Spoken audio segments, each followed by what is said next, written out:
What's up, everyone? How are you all? Today we are back with another blazing Naruto story. What if Naruto Sandaime takes control of the village? If you enjoy, then please like, share, and do comments. It was a beautiful afternoon in Konoha. However, it wasn't any normal afternoon, it was a festival.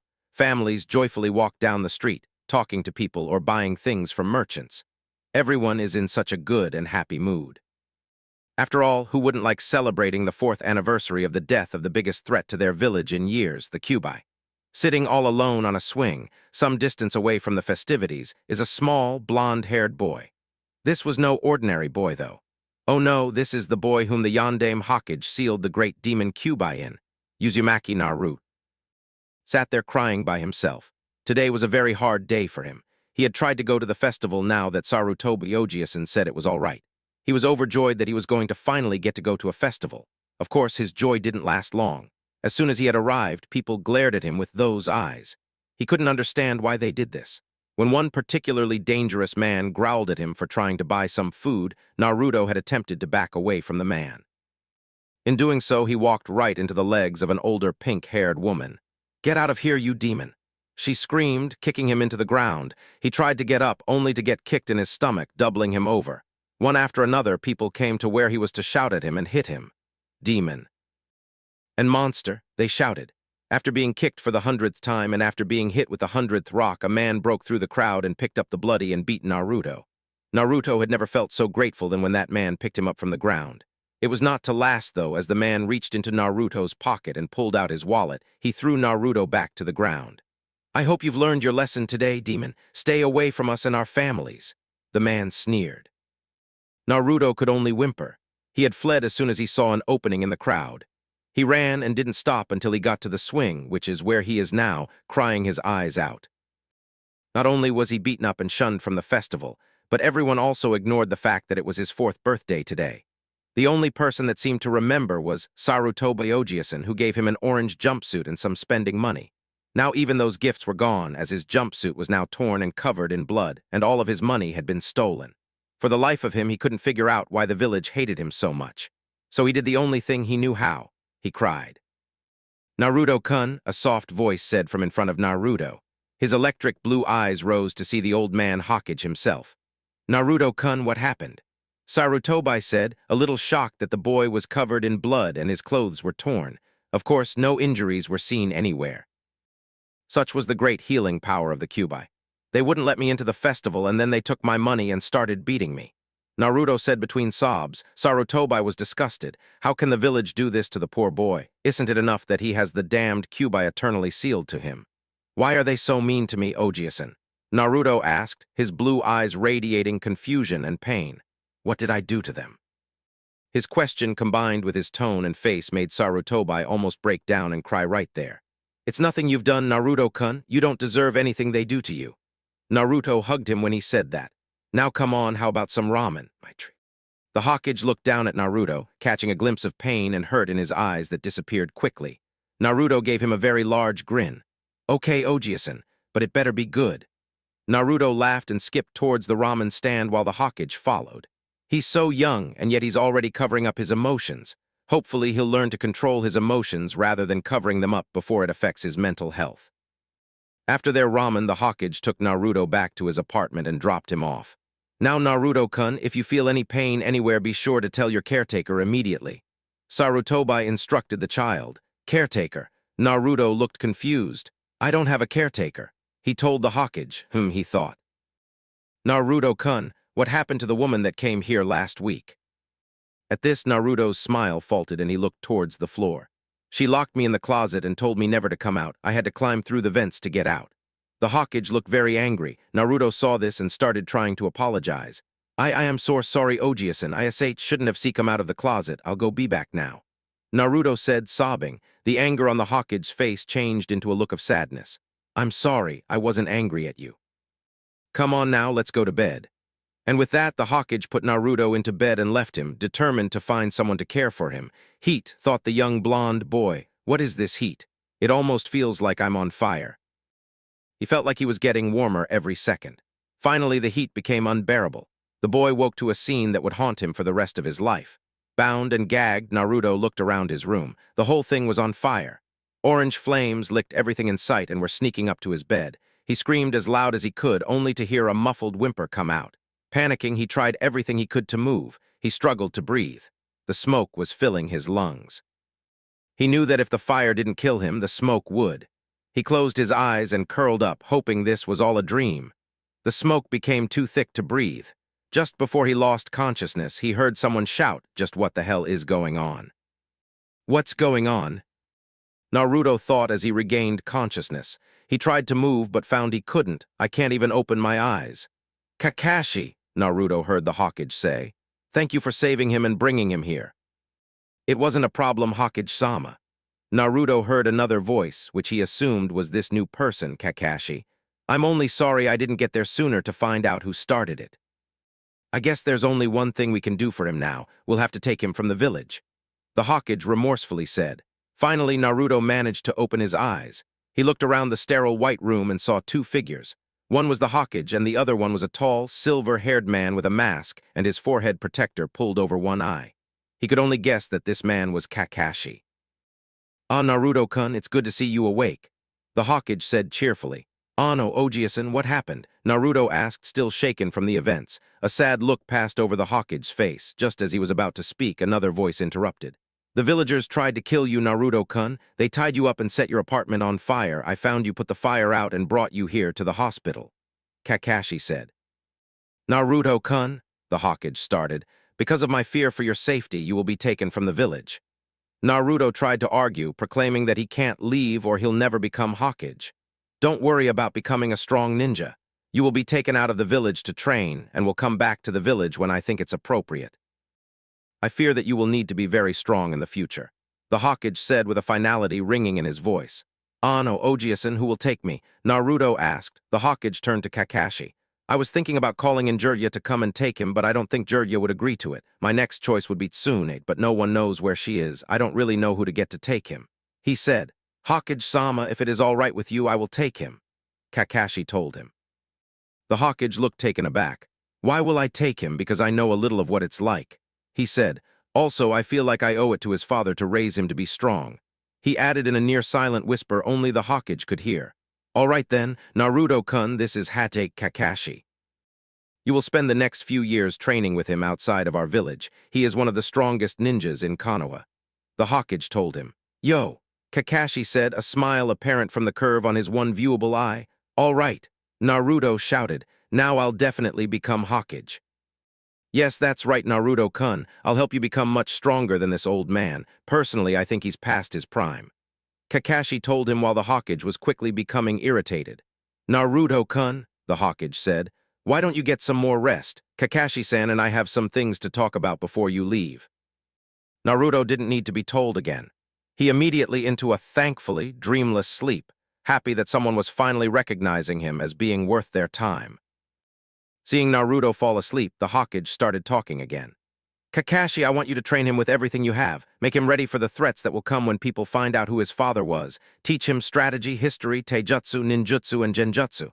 Leave nothing out. Also," the Hokage reached into his robes and pulled out a mid-sized summoning scroll. "When you think he is ready, start giving him these. They are the scrolls his father left him. I believe you know what they do." Kakashi nodded. "Good. Take him away from this village as soon as he wakes up. I will get in touch with you every 3 months to check up on him and give you payment for this mission." "Yes, Hokage-sama," Kakashi replied. Kakashi left the hospital with blinding speed. He knew he needed to get his things and be back before Naruto awoke. He reached his house, packed quickly, and ran out the door, but not without first grabbing the small orange book that he had purchased from the store the day before. He made it back just in time. As soon as he opened the door, Naruto woke up. "Yo, Naruto, we're leaving. From now on, I'm your sensei," Kakashi said through his mask. "Yes, Kakashi-sensei," Naruto yelled, overjoyed someone was being nice to him.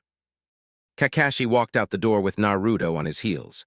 They were almost to the gate out of town when a green blur flew by them and stopped right in front of them, revealing a man with thick eyebrows, a big bowl cut, and nothing but green all over.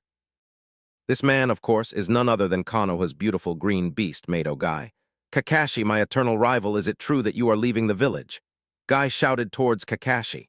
"Yes, Guy, I'm leaving to train the Uzumaki boy, and no, I don't have time for a challenge. We need to get out of here immediately," Kakashi responded with a deadly serious voice that broke Guy out of his pose.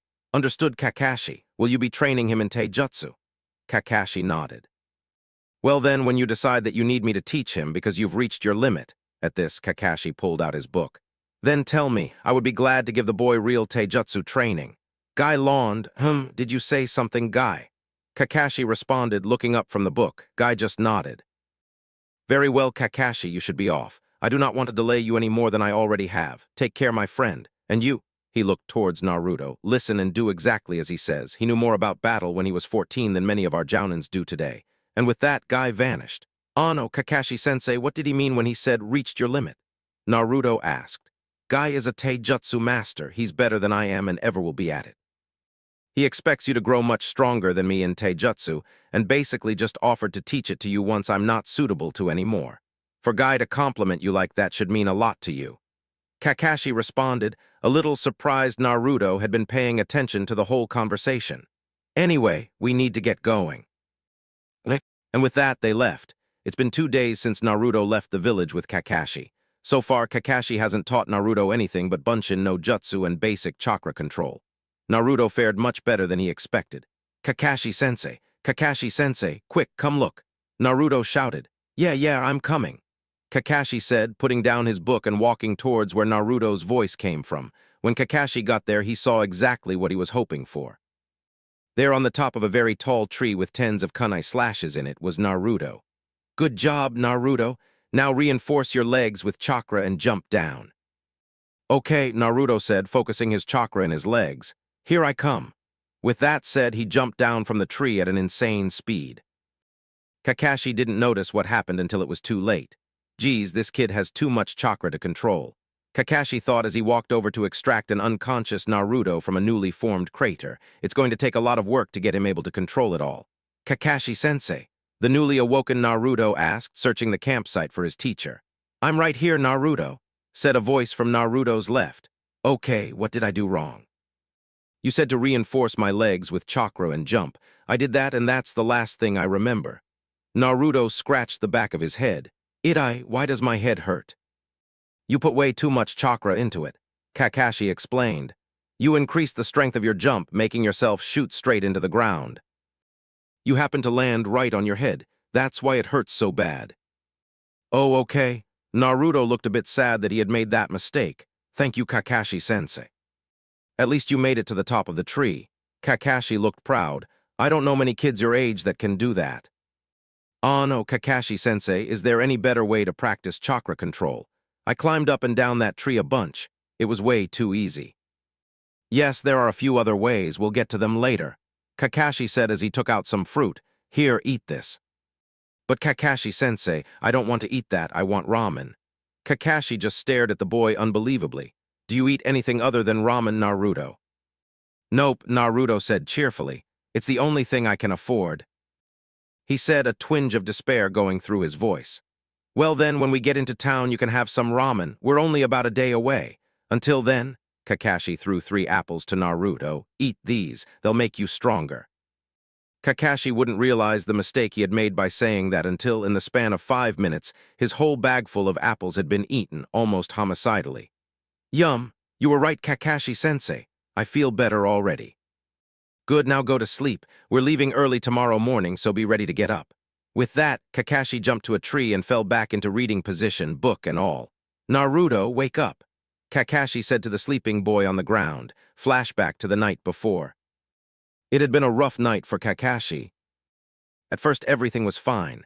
Naruto had just gone to sleep and Kakashi had been reading his book. He had just finished a chapter when he was taken back into the real world by Naruto, screaming, "Help, get me out." Kakashi's first reaction was to go over to the boy and wake him up. It was obvious he was having a nightmare. Kakashi walked up to the boy and put a hand on him to wake him up. As soon as he did, Kakashi flinched. Naruto was burning up. Kakashi formed some seals and created 2 cage bunshin. They both went off to get buckets of water while the real Kakashi stayed watching Naruto.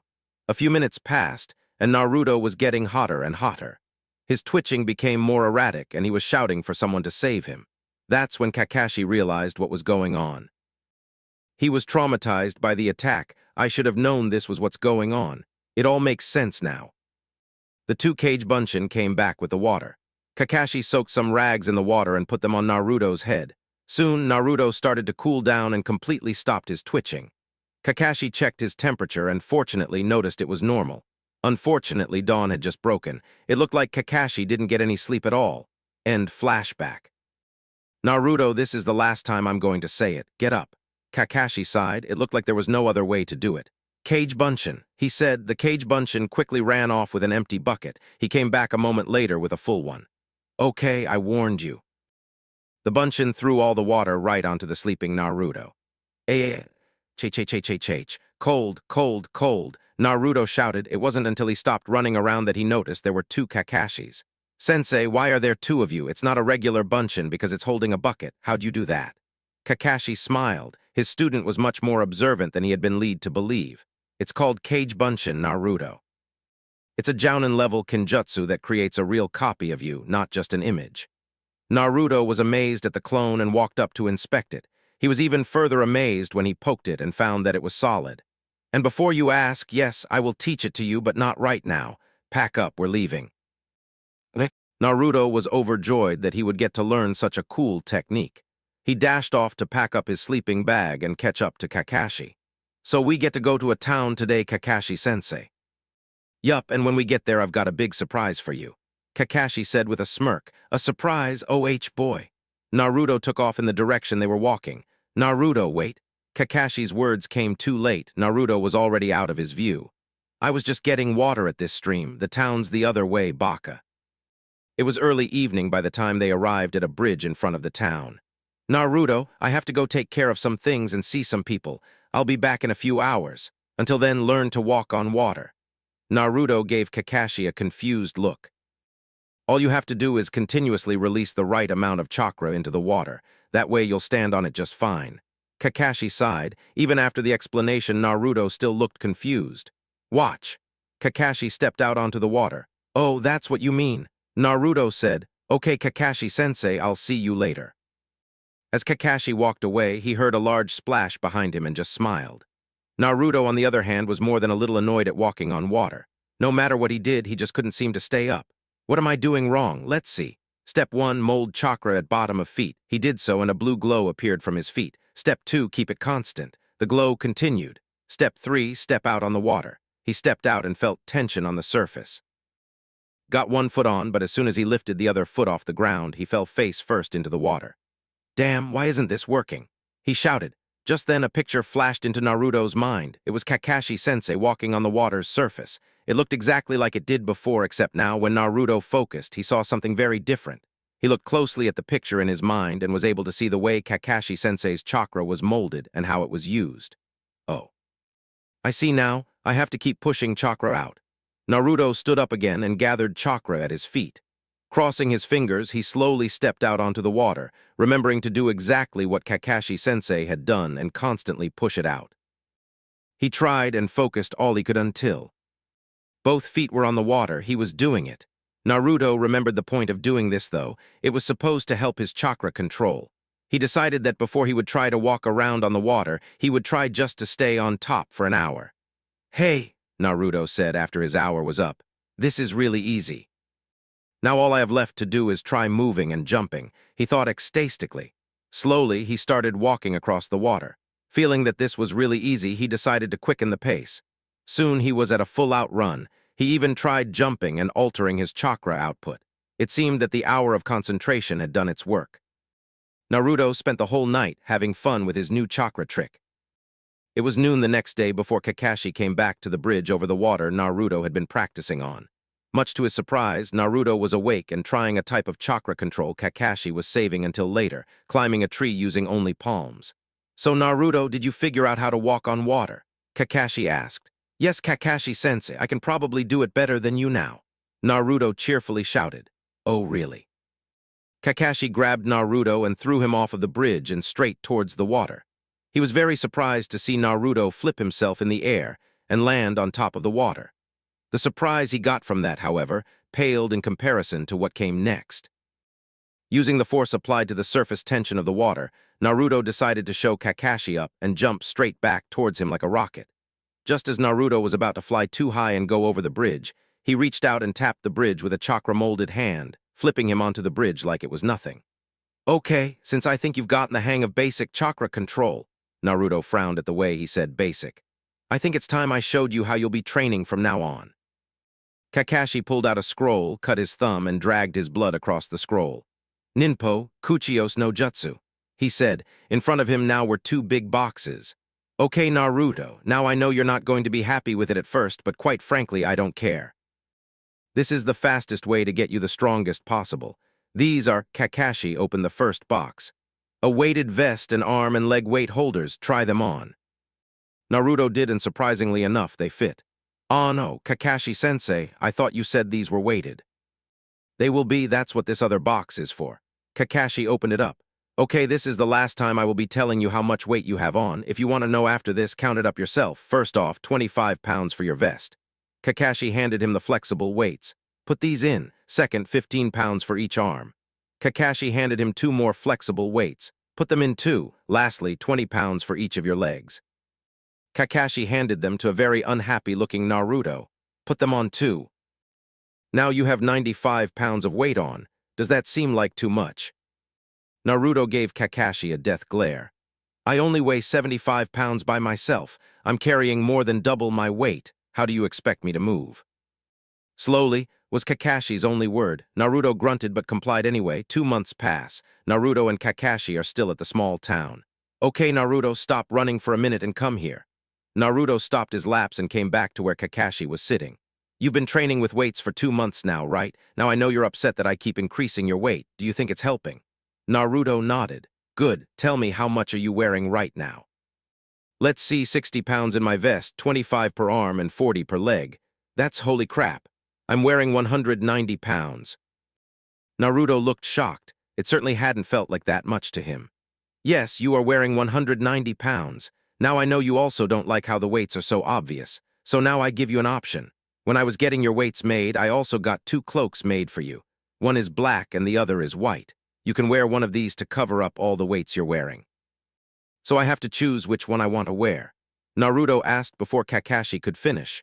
No, let me finish, Gaki. While these will hide the weights you're wearing now, they themselves are weighted and can have more weights added to them.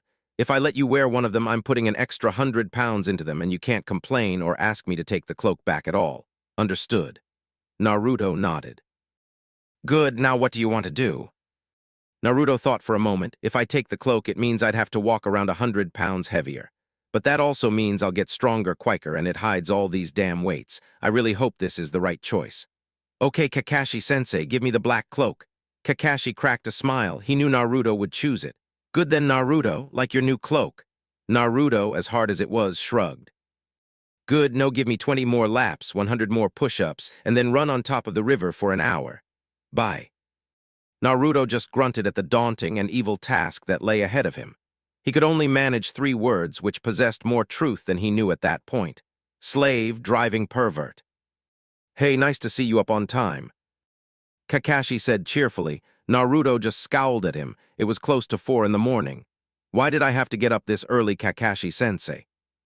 Because now that you have enough stamina, I'm going to start teaching you ninjutsu. Naruto was overjoyed. But Naruto looked a little apprehensive. You're going to be learning them very fast, 1 a week in fact. If you fail to learn each one by the required time, you start getting 1 meal a day. Naruto's face was filled with a mixture of fear and happiness. Happy that he gets to learn 1 technique a week, but scared that he might get only 1 meal a day. Okay, Kakashi-sensei, what do we do first? Naruto stretched out his legs. We'll start off easy. So far all you know is Bunshin no Jutsu, correct? Naruto nodded. Well, the first 2 things you're going to learn are Henge and Kawarimi no Jutsu. With Henge, you change into whatever you want. Its effectiveness is equal to the user's chakra control. Watch. Kakashi transformed into Naruto. See, I have very good control, so I look exactly like you. Now, Kakashi changed back. Did you see the seals I used? Naruto nodded. Not only did I see your seals, but I even saw the way you molded it. This'll be easy, Naruto thought. Okay, Kakashi-sensei, Naruto interrupted Kakashi. Watch. Naruto thought back to the magazines he had seen Kakashi reading. Henge. Kakashi's jaw would have dropped had it not been for the mask. His 4-year-old student had done a perfect henge on his first try. That, of course, wasn't the only reason his jaw would have dropped. In front of him now was one of the most beautiful women he had ever seen. One of the most beautiful, but also one of the most naked. Naruto. Kakashi smacked Naruto in the head from behind, disengaging the hinge. Don't ever do that again. It's indecent. If you do it again, I'll leave and never teach you another thing. Kakashi would have loved to continue reprimanding his student, but he stopped when he saw the look on his student's face. Gomen Kakashi-sensei, I thought it would be funny. Naruto looked sadly at the ground. I won't do it again, I swear, just please don't leave. Kakashi saw something drop onto the ground below Naruto's face, moistening it when it hit. Hey, don't worry about it. Kakashi patted Naruto on the back. You've just got to remember that being a ninja means you need to have good judgment. Think of what it would have looked like to a woman if you had done that. All I meant was that you should only use something like that when the situation calls for it. All right, Kakashi-sensei, I will. Naruto brightened up some. Show me the kawarami now, please. All right, this kawarami lets you move at a very fast speed and switch yourself with another object. Come attack me and I'll show you. Naruto ran quickly towards Kakashi and punched him, only to be rewarded with a poof and a very painful feeling in his hand. When the smoke from the poof cleared, he saw his fist buried in a log. You're stronger than I thought. I guess those weights have been improving your strength too. Kakashi jumped from the tree he was in. Do you understand what I just did? Naruto gave him a thumbs up. Yes, sir. You used speed and waited until right before you got hit to switch yourself with the log from the tree. You didn't make a seal, though. All you did was mold chakra into your legs and in front of you to disguise your movement. Kakashi didn't understand how he could know all this. Naruto, can you see my chakra? Naruto nodded. How long have you been able to see it? When I was training water walking, I couldn't figure out how you did it. I replayed the scene in my mind like a video, and that's when I saw the way your chakra moved. All I have to do is concentrate on it, and I can see it. Naruto said casually. Kakashi was flabbergasted. He personally knew both of Naruto's parents. He also knew that neither one of them had any special eye techniques. Kakashi wrote it off as an effect of the only thing he could think of, Kyubai. So basically, you only need to see it once or twice because in addition to this wonderful photographic memory you have, Kakashi paused thinking about what he was about to say, you can also see the chakra flow. That means that you can basically learn anything after seeing it performed a few times. It's almost exactly like the Sharingan, Kakashi thought. The only difference is that while you automatically learn the jutsu with the Sharingan, Naruto only gets to see exactly how to do it. He has to learn it on his own. That still means that he can't do anything very advanced by just seeing it. Okay, Naruto, watch me very closely. Kakashi formed some seals. Suten, Suryuden no Jutsu. A giant dragon rose out of the water and crashed into an area of trees in front of them, knocking them down completely. Whoa, cool. Naruto shouted. Kakashi looked at him. Now you try. Naruto quickly formed the exact same seals as Kakashi. Amazing, Kakashi thought. Suten, Suryuden no Jutsu. Naruto shouted. A mid-sized stream of water shot out of the water and fell straight back in. I was right, Kakashi thought. He can see exactly what he's supposed to do, but he still has to learn how to get the feel for each technique. He cast a look at the upset Naruto. Don't worry about it, Naruto. That's at least a Chunin level skill. For you to have even done that much is very impressive. Okay, because you learned so fast, I'm going to make you learn 2 per week now. Same rules as before. If you don't learn them by then, you only get 1 meal per day. Okay, Kakashi-sensei, I already know the 2 you gave me for this week. Can I start something else? Kakashi thought for a moment. But Naruto, you still haven't done the kawarami yet. Kakashi kicked the stump from before right at Naruto. Kakashi saw a poof and then saw that his log had hit something small and orange. He quickly jumped forward right as Naruto threw a kick where his head had been. Good job on using the kawarami, Naruto. Now, Kakashi looked at the remnants of his Ika paradise Naruto had switched with. For ruining my book, give me 50 laps around the training area. Naruto looked shocked. But first, Kakashi said with a voice that would have made the devil nervous, here's 60 more pounds to wear. An audible groan came from Naruto. Once you're done, I'll teach you 2 elemental jutsus, so hurry up. 6 months have passed. Naruto and Kakashi are still right outside the small town. Okay, Naruto, stop. Kakashi ended the sparring match he was having, but Kakashi-sensei, I almost hit you this time. Naruto whined. He had been learning taijutsu from Kakashi and they had begun sparring earlier that month. Whatever. Anyway, pack up. Today we're leaving. You know all the basics that a ninja needs to know. You're very good at ninjutsu, proficient in taijutsu, your genjutsu. Well, your genjutsu sucks, Naruto glared at him. But I'm not very good at teaching it, so it's okay. Even your strategies and weapon use are good. You're lacking one thing every ninja needs to know, though. Naruto listened to him intently on what it was. History. Nanny, history, what does that mean? Naruto asked, wondering what Kakashi meant. It means, Kakashi said as he pulled out a thick textbook, you're going to school. Naruto backed away when Kakashi said that. Biba th, that mean I have TT to go back to KK Konoha. Please Kakashi-sensei. Naruto ran up to him and hugged him tight on the legs. Please don't make me go back. Naruto. I guess he still remembers everything that happened. No, don't worry, Naruto. We're not going back there for at least a year or two. We're going to another village instead. Have you heard of Sunagakure? Naruto nodded. Of course he had. Even if he hadn't been to school, Kakashi still had been teaching him things other than training. We'll be going to Sunagakure where you can enroll in the academy there. Any questions? Naruto shook his head. Good, then get ready to go. We're leaving in an hour. 1 hour later. Where is he? Naruto thought as he waited in the middle of the campsite. 2 more hours later.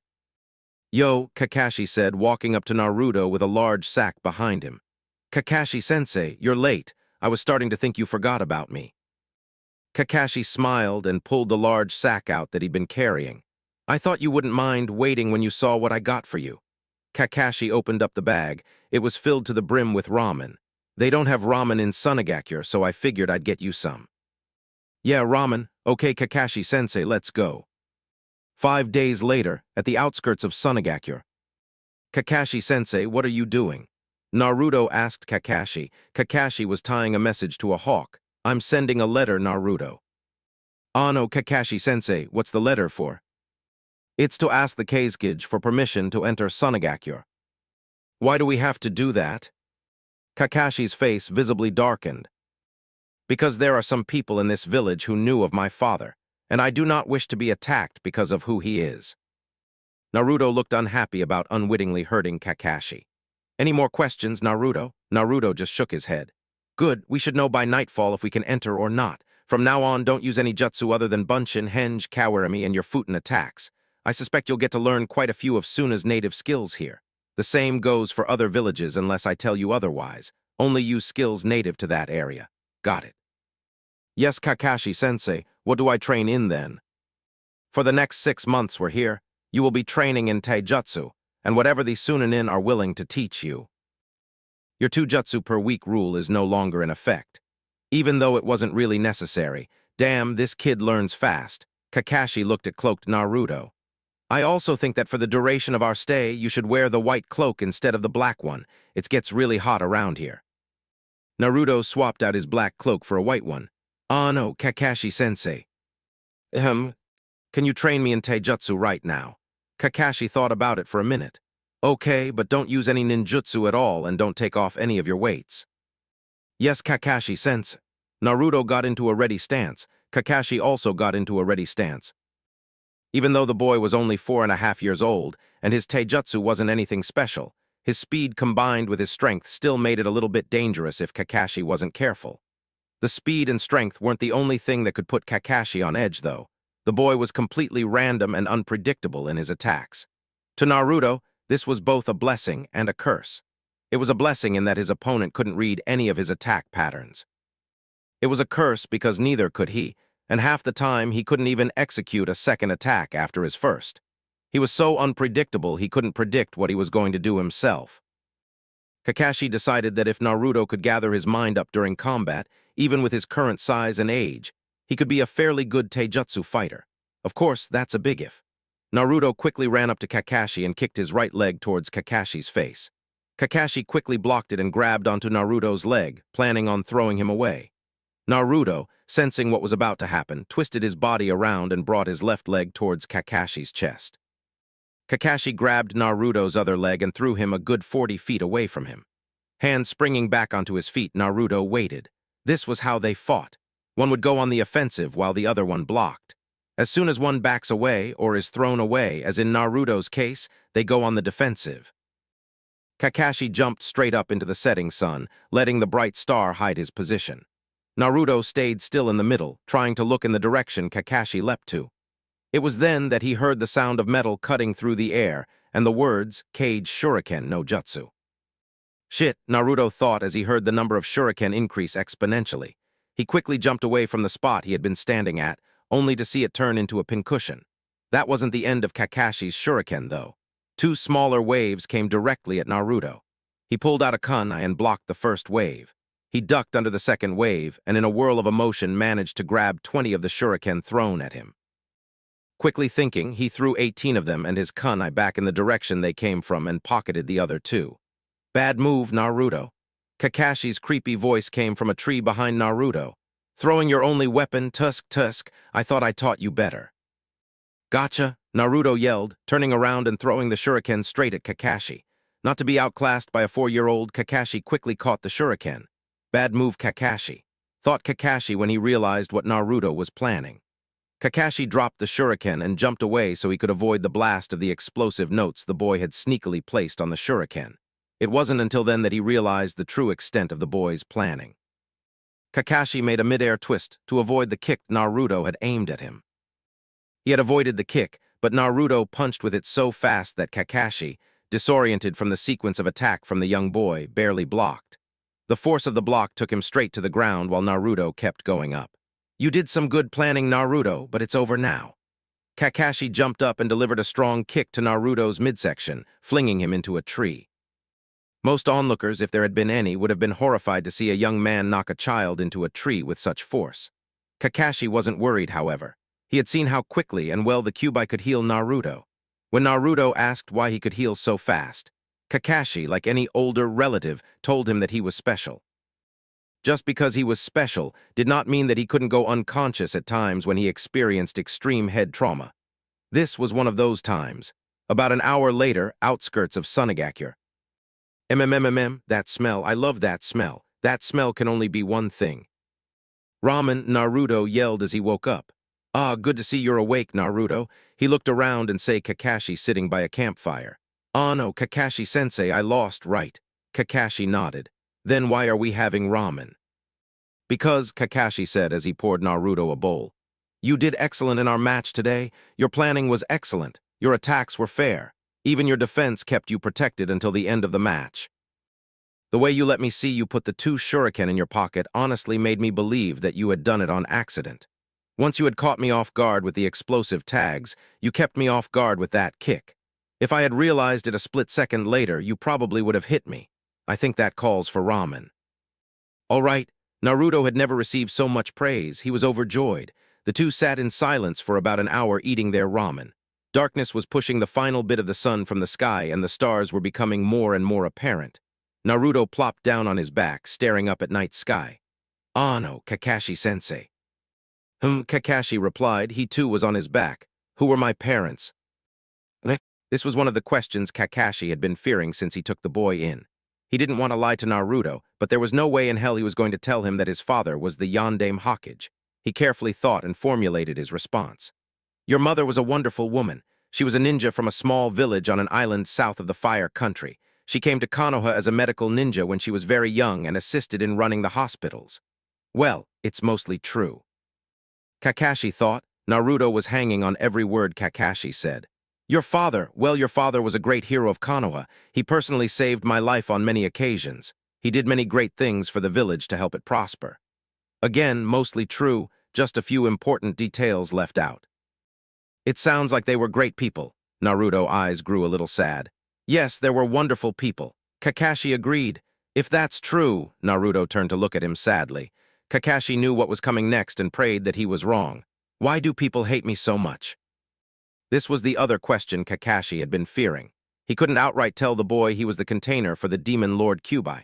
Then again, the old "it's because your special" routine wasn't going to work for this one. How was he supposed to answer it? Thankfully for Kakashi, it was at this moment that a messenger hawk flew down. Kakashi released his held breath and took the note off of the bird's leg. Pack up, Naruto. The Kazekage has granted us permission to enter the Suna. He has also asked to meet with us. Naruto started picking up his things to leave. Tomorrow, Kakashi said, you will officially be a temporary Sunagakure Academy student. At the Sunagakure gates. Naruto, from now on I'll be using a henge to change my appearance. Kakashi changed into an older, brown-haired man with no hit yet. Also, just call me Sensei. I'd rather no one here know who I am. Kakashi looked sadly at the chakra fang he had strapped to his waist. It had been the very same fang his father had used to gain the title of Konoha's White Fang in the war against Suna many years earlier. Kakashi took the fang off and put it at the very bottom of his pack. I mean sensei, should I use henge too? Kakashi shook his head. No, you don't need to. Anyway, let's go see the Kazekage. The two walked through the sandy streets toward the Kazekage Tower. No one shot them a single glance. It looked as though Kakashi's disguise was working. Ah, Kakashi-san. Naruto looked around to find where the voice had come from. He then saw who had said the words. The man was about medium height, wearing white robes and a tripoint hat emblazoned with blue and the word wind on it. This man, of course, was the Kazekage. It's good to see you, Kazekage-sama. Kakashi wasn't fazed at how the Kazekage had seen through his disguise. He was, of course, the most powerful ninja in Sunagakure. So, the Kazekage looked Naruto over. This is the boy you've brought to train in the academy for how long? About a year and a half, Kazekage-sama, then we go back. I was also hoping to find a good teacher of advanced chakra control for him. Kakashi said, that can be arranged, Kakashi-san. Kakashi nodded a thanks. I have yet to arrange you living conditions, though. Would you like an apartment or a hotel room? An apartment, please, preferably one near an open area. The Kazekage wrote something down on a scroll and sent the scroll off on a bird. It is no problem, Kakashi-san. The Kazekage said, now if you'll excuse me, I have to get back to work. I'll send a Chunin along in the next hour or so to show you to your room. Have a good day, Naruto, Kakashi-san. The Kazekage vanished in a puff of smoke. Naruto and Kakashi wandered around Sunagakure, scouting out all the necessary stores. Kakashi couldn't help but notice Naruto hadn't said a word since they left the Kazekage. He looked at Naruto and saw something that shocked him. Naruto was deep in thought. Good, Kakashi thought. I wonder what he's thinking about, though. Kakashi was just going to let Naruto keep thinking to himself, but when they passed a ramen stand and Naruto didn't even glance at it, Kakashi knew he needed to know what he was thinking.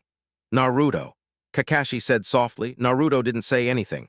Naruto, Kakashi said much sterner this time. Naruto glanced up at Kakashi with a grin. Yes, sensei. What are you thinking about? Naruto looked back down. You said that we're only going to be here for a year and a half and then we'd go back. You didn't mean back to Konoha, did you? Kakashi didn't know what to say. He hadn't expected Naruto to be paying that much attention to his and the Kazekide's conversation. He decided he might as well tell the truth. I honestly don't know where we'll go after we're done here, Naruto. I only said back so that the Kazekage won't ask any questions. He doesn't know that you had to be taken out of the village. Oh, okay. Naruto still looked like he was deep in thought. You also said something about me learning chakra control. I thought I had already learned chakra control. Yes, you already learned basic chakra control. The kind you will learn here is much more advanced.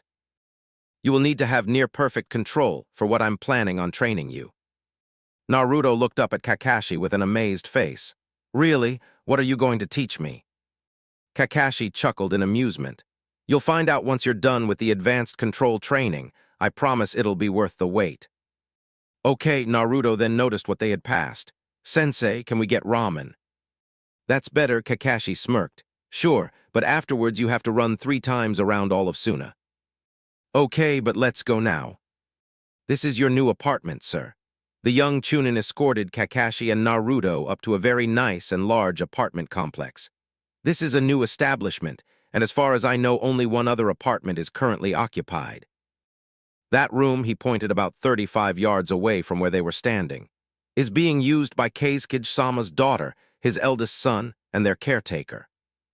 Naruto was curious. Ano, sir, how old are they? Kankuro is 5 and Temari just turned 6. The Chunin responded. They are both in their first year at the academy. Which means they'll be in the same class as you, Naruto. Kakashi answered Naruto's question before he could ask it. Thank you, that will be all. The Chunin handed Kakashi the keys and walked away. Naruto and Kakashi entered their new apartment. When they saw the inside, they could only say one thing. It's huge. Naruto shouted. Kakashi could only nod. They had certainly been given one of the nicest apartments in Suna. The bottom floor alone looked like it was 4 or 5 times bigger than Naruto's old apartment.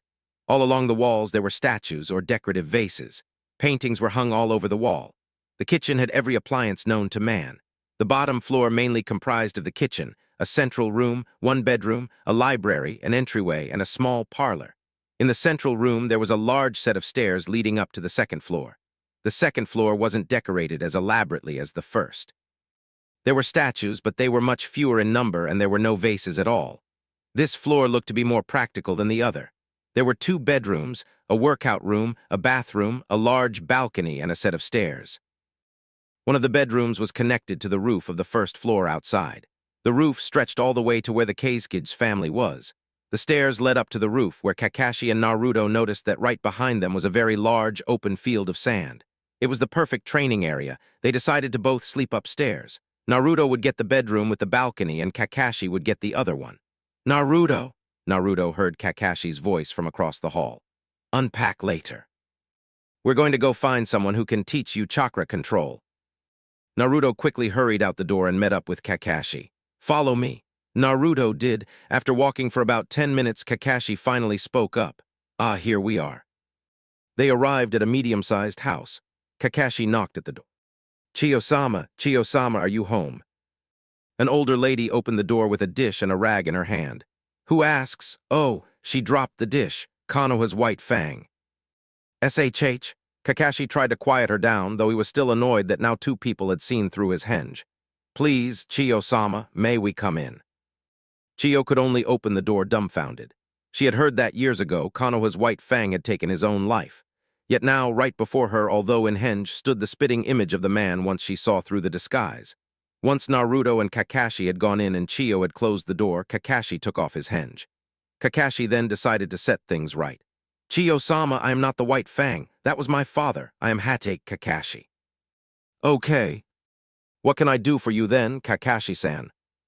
If it's not too much trouble, I'd like you to train this boy in advanced chakra control. I want him to learn from the best. Kakashi smiled at Naruto. The flattery is not necessary, Kakashi-san. Truth be told, she really appreciated and liked the flattery, but she was in no mood to let someone think she had been bribed into doing something by flattery. I will be glad to teach this boy. It has been a long time since I taught anyone, though. My last student didn't turn out too well. This, Naruto panted, is really hard. At first, the day had started out nice. Kakashi had taken him to meet Chiyoba, his new teacher. The first thing she had him do was walk on water. Of course, he already knew how to do it, so he showed off. This proved to be a very bad idea, because then Chiyo decided to make him walk on water while carrying burlap sacks filled with sand. He had to make it back and forth across the hot springs 100 times while carrying the bags, wet or not. This also meant that he could fall in as many times as he wanted. If he fell in, though, the water would be absorbed and make the bags much, much heavier. As it was, he had made it across about 5 times and fallen in about 50. Chiyo sense. Naruto stopped, regaining his balance on the water. His white cloak was soaking wet and clung to his arms. My cloak is annoying me. Can I put the bags down to take it off? Chiyo thought for a moment. Naruto, you are annoying me. Take off your cloak without letting go of the bags or just forget about it. If you let go of those bags, I'll stop teaching you. Chiyo then walked away, but only after shooting a very serious glare at Naruto. Old bat, you haven't taught me anything so far. Nonetheless, Naruto did as she said and forgot about his cloak. He slowly started walking from his position on the lake. The bottom of his feet sunk just a little bit into the water. Step after step, though, they seemed to start to stay on top. Soon, every step Naruto took was on the exact surface of the water. The next 20 lengths took a little over an hour to complete. Falling in only about 20 times, he was slowly getting better as time passed. When lucky length number 50 came up, he had gone 5 lengths without stopping or falling in once. By the time he had finished his 100th length, the stars were in clear view and the sun was completely gone. Chiyo had come to get him, half expecting him to come running up to her to complain about not being able to finish his lengths. She didn't expect to see him laying down on top of the water, sleeping, with a note written in the sand that said 100. A smile crept to her old face. She effortlessly walked out onto the water, picked him up, and took him back to his apartment. He had certainly impressed her.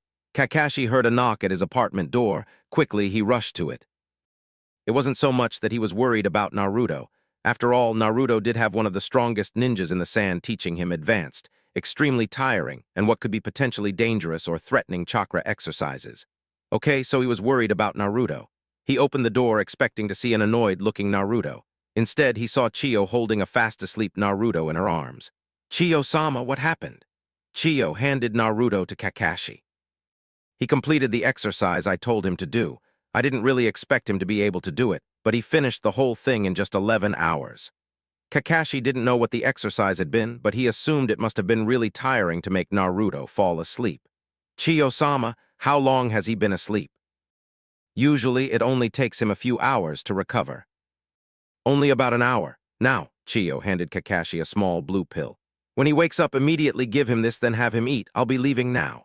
With that, she walked out of Kakashi's sight. Kakashi studied the pill. This is a calming pill. She's trying to soothe his violent chakra and make it easier to control. Does that mean she knows about the Kyuubi? Kakashi took Naruto inside and laid him on one of the beds upstairs. Tomorrow, Naruto would have to get up and go to his first day in the academy, training at night, school during the day. I almost feel sorry for him. Kakashi laid down in his bed and promptly fell asleep, mask and all. Kakashi and Naruto's apartment, 6:00 a.m.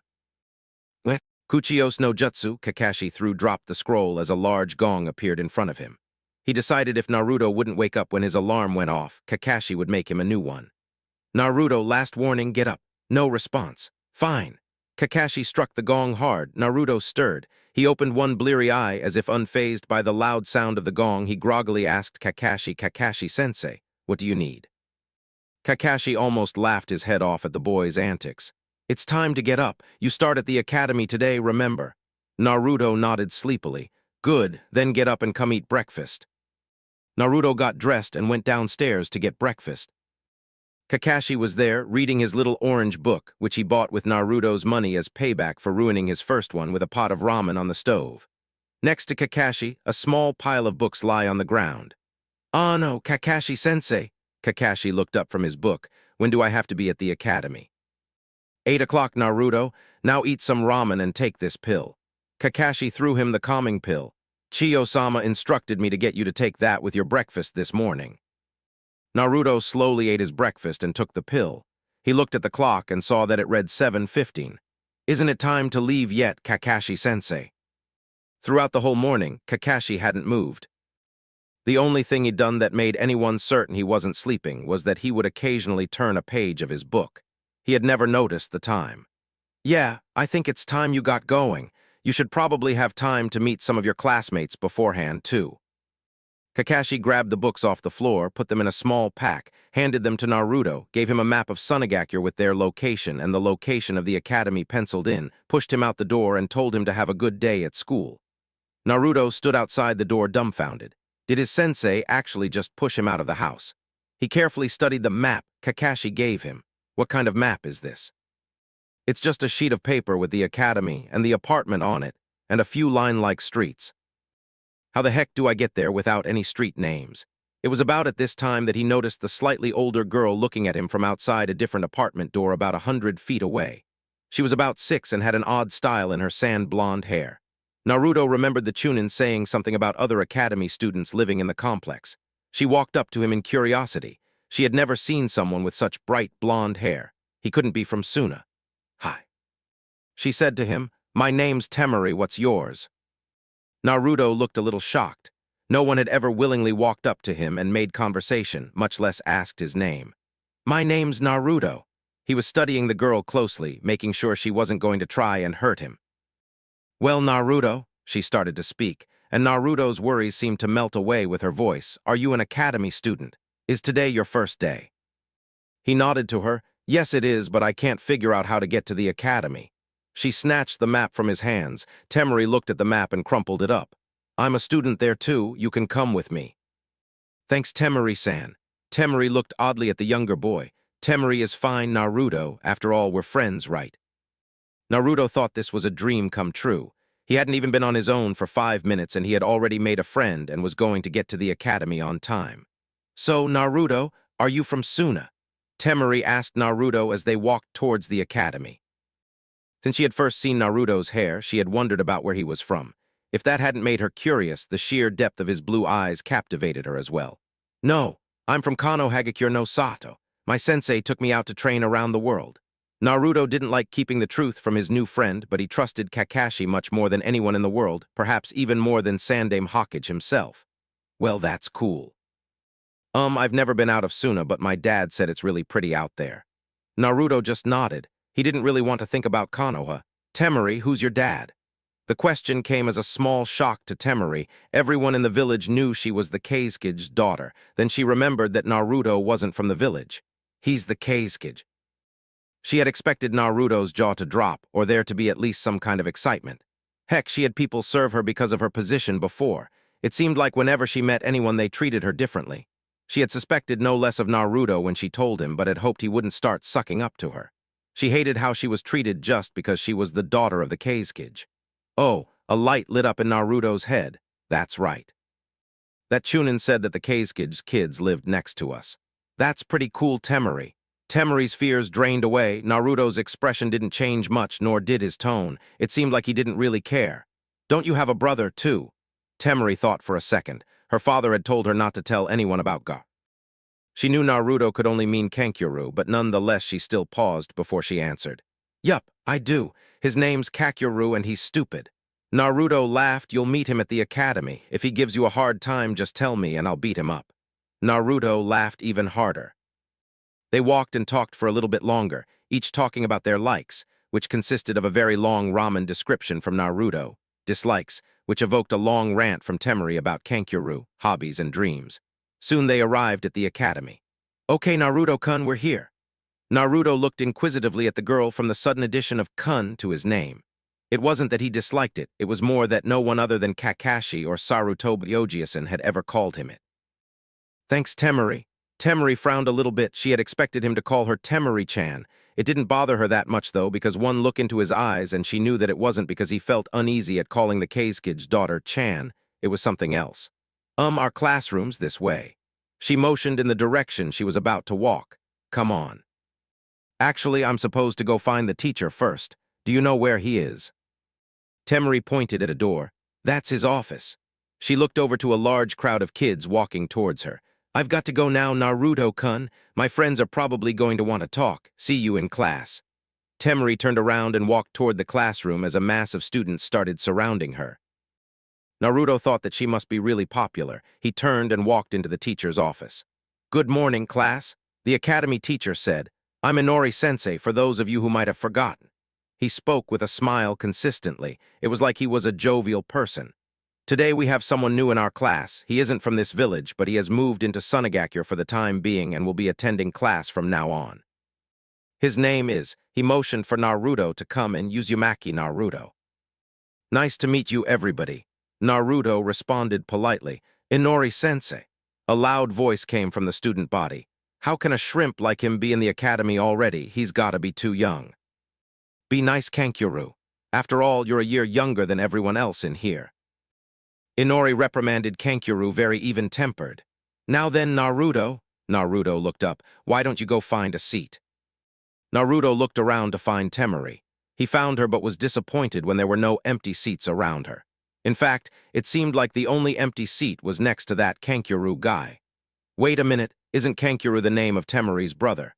Without any other choice, Naruto sat next to Kankuro. For the rest of the day, he would learn about the basics of chakra manipulation, which seemed extremely stupid to him, considering he already knew much more advanced manipulation, and ninja history, which was just boring. Once he had got through all the bickering with Kankuro, who was a year his senior, he found that Kankuro also thought the chakra manipulation was too easy.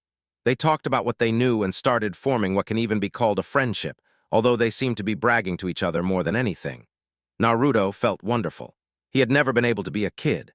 Back in that village, no one had ever treated him like a normal kid, and even the kids stayed away from him.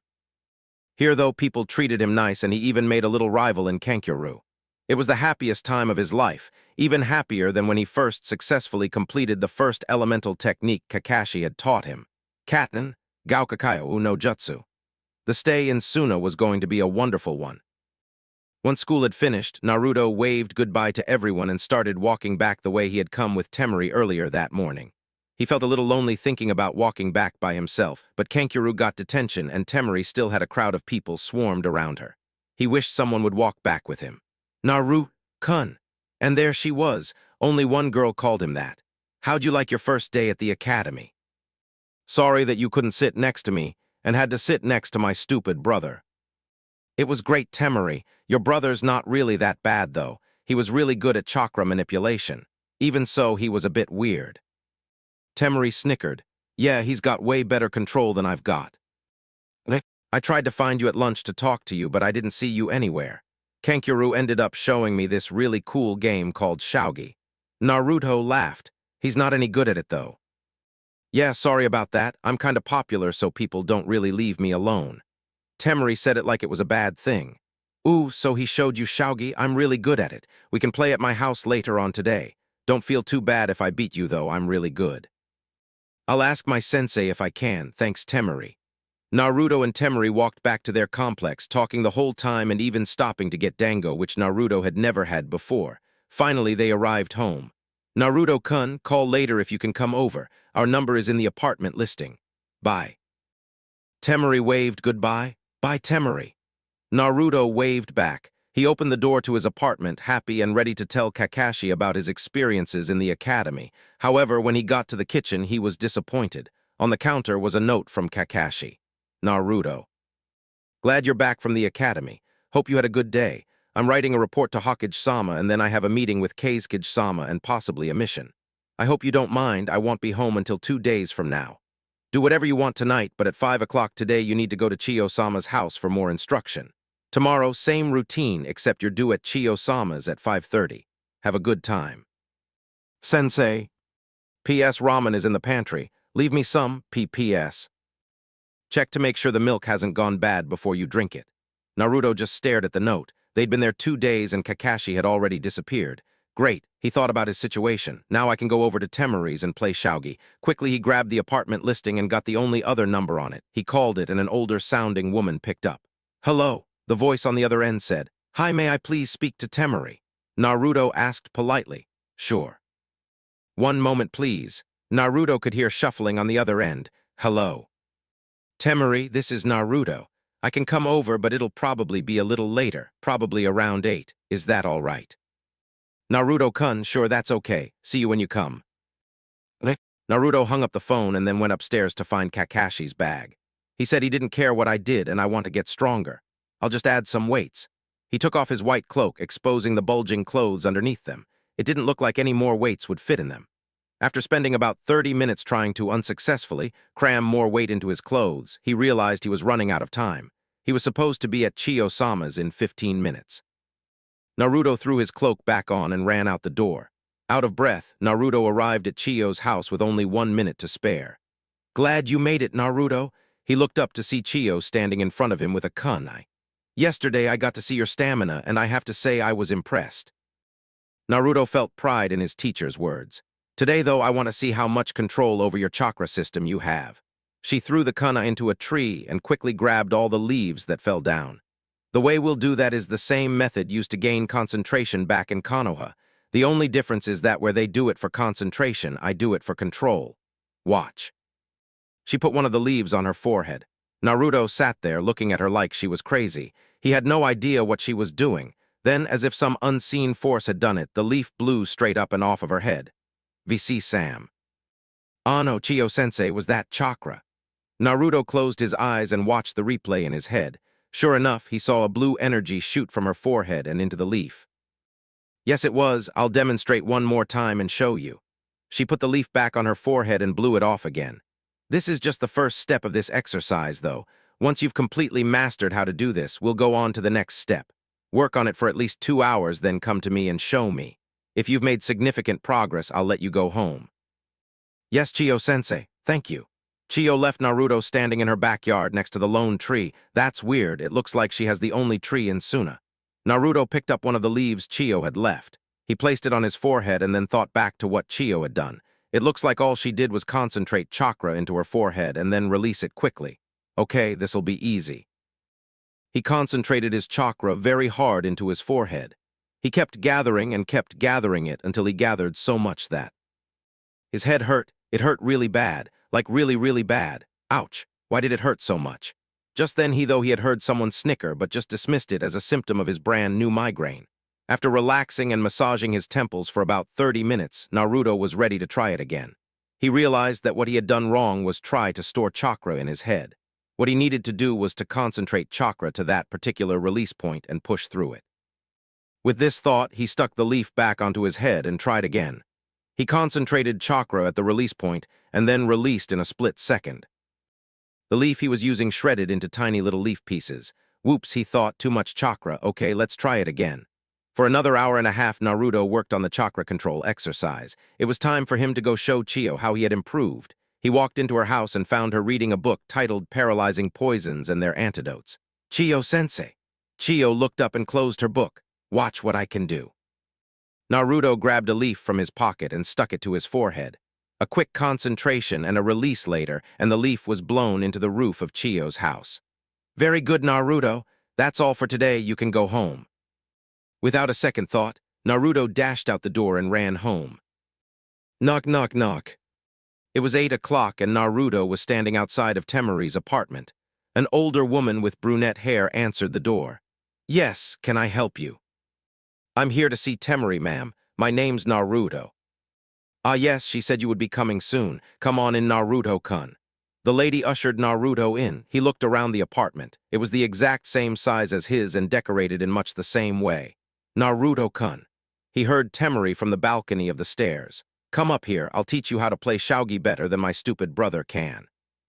For the next hour, the only interruption Naruto and Temari had was Kankuro running in to challenge Temari in a game of shogi.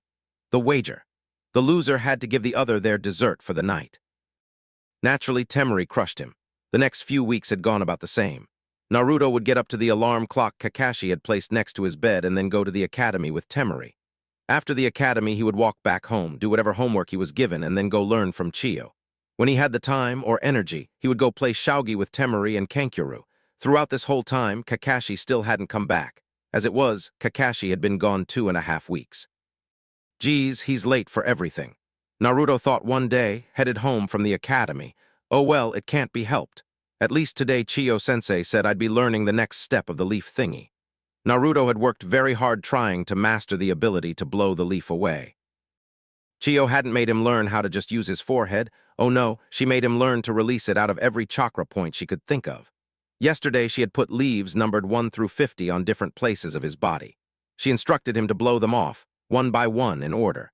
If he messed up, he'd have to try again and keep trying until he could do it. For this, she made him take off his cloak, and was quite amazed when she saw the amount of weights he was carrying. It had taken him just 2 tries to knock the leaves off correctly, and only that many because he sneezed the first time, stupid sand, causing them all to fall off.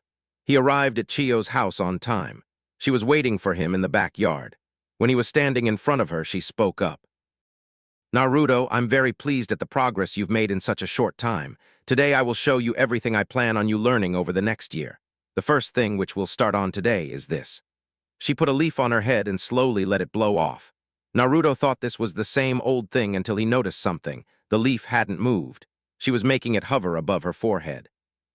You must both push the chakra out and make it grab the object, a lot like a combination between water walking and tree climbing. The next thing you'll learn will be some basic healing techniques. Even though, as a shinobi, you should try your best not to get hit, it is still important to be able to treat yourself in case you do get hit. This is very necessary, even with your healing rate. If someone on your team were to get hurt, you should be able to treat them. The last thing I'm going to teach you are these. Chiyo threw 10 shuriken at Naruto. He wasn't quick enough to dodge them, so he made to deflect them. Right before they hit him, Chiyo pulled back, making them turn around and fly back into her hands. Chakra strings. Naruto saw the light blue strings leading from her fingers to the weapons before she had revealed them, but he hadn't known what they were. For now, though, it's time for you to learn to control the leaf and make it hover. Good luck. Work on it at least 2 hours and then come inside. Chiyo walked back into her house. 2 hours later, Naruto had managed to keep the leaf hovering for a little while, but not nearly as long as he thought it should have been. He walked into the house to show Chiyo. There she had a bag full of freshly cooked dinner waiting for him. Very good, Naruto. As I understand it, Kakashi still hasn't come back yet, correct? Naruto nodded. All right then, here's some dinner to take home. Put whatever you don't eat in the refrigerator and have it tomorrow. I'll see you then. She showed him to the door and opened it. Yo! A familiar voice greeted them at the door. Sensei, you're back. Naruto ran up to Kakashi and hugged him. Slightly at unease, Kakashi patted the boy on the head and got him to let go. Hello, Naruto. Sorry I've been gone so long. Why don't you go home? There are some things I need to talk to Chiyo-sama about before I meet you back there. Yes, okay, Kakashi-sensei, just don't take too long or I'll have to burn your book. Naruto dashed off before Kakashi could respond. GRRR, I'm going to get that kid if he touches my book. Kakashi thought. Come inside, Kakashi-san, I already know why you're here. Kakashi walked inside and Chiyo shut the door. So then I take it you already know Chiyo-sama. About the Kyuubi? Chiyo sat down and took a sip of tea. Yes, I did. About a week before you came, Sarutobai-san sent me a letter asking me to train Naruto. He seemed to know exactly how to get me to agree to it. He told me about Yondaime Hokage sealing the Kyuubi into Naruto. He told me about what Naruto had experienced in Konoha and why Naruto had to be taken away from it. When I heard this, I immediately agreed. Kakashi looked relieved. Chiyo-sama, I must ask, why did you only agree after finding out that? Because sealing a great demon into a child is wrong. It is very wrong and causes much pain for the child. I know this because the Kazekid's youngest son, Gaara, has the sand demon Shukaku sealed in him. The shock was evident on Kakashi's face. The only difference between him and Naruto is that Gaara's seal isn't nearly as strong, so the demon affects him more. The seal used on Naruto requires the death of the user. Gaara's seal required the sacrifice of his mother, as Gaara was merged as soon as he had come from her womb. I know all this, for I am the one who sealed Shukaku inside of him. Kakashi's eyes went wide at the memory of Yondaime sealing the Kyuubi into Naruto on that fateful day. He had always wanted to know what Yondaime would have felt about the sealing had he been able to live. Now he was talking to someone who had done the same thing, and she felt horrible about it. Chiyo continued. Unlike Yondaime, however, the Kazekid had this done by choice. He wanted a powerful ninja, the perfect tool for him. Yondaime did his sealing out of necessity. I did mine to further the ambitions of our leader. This, Kakashi-san, is why I'm training Naruto. It is to atone for my mistakes and hopefully give Naruto a better life. I'm not helping him for Konoha. The only person I like in Konoha is Sarutobai-san. I don't even like you, but that's probably just bias based against you from my experience with your father during the war. Kakashi almost went sick from all the information, especially when she mentioned his father. It had always been a touchy subject to him. Thank you, Chiyo-sama. That's all I needed to discuss with you. I'll take my leave now. As he started to walk towards the door, he was stopped. Kakashi-san, I wasn't done speaking. Kakashi turned around to face her. I have another reason I agreed to train him. If you'll recall, when I met you, I mentioned something about my last apprentice. Kakashi nodded. That apprentice was my grandson, Akasuna no Sasori. Years ago, after the death of both his parents, he became unstable and depressed. In an effort to console him, I taught him everything I knew, even transforming his own parents into puppets. For a few years, he did nothing but work on his puppetry techniques and create puppets for war. Soon, for some reason I don't know, he left Suna in depression and mental instability. Since then, no one has seen nor heard from him, though it was suspected that, years later, it was he who killed Sandaime Kazekid. If that is true, that means he is incredibly powerful, terrible, and ruthless.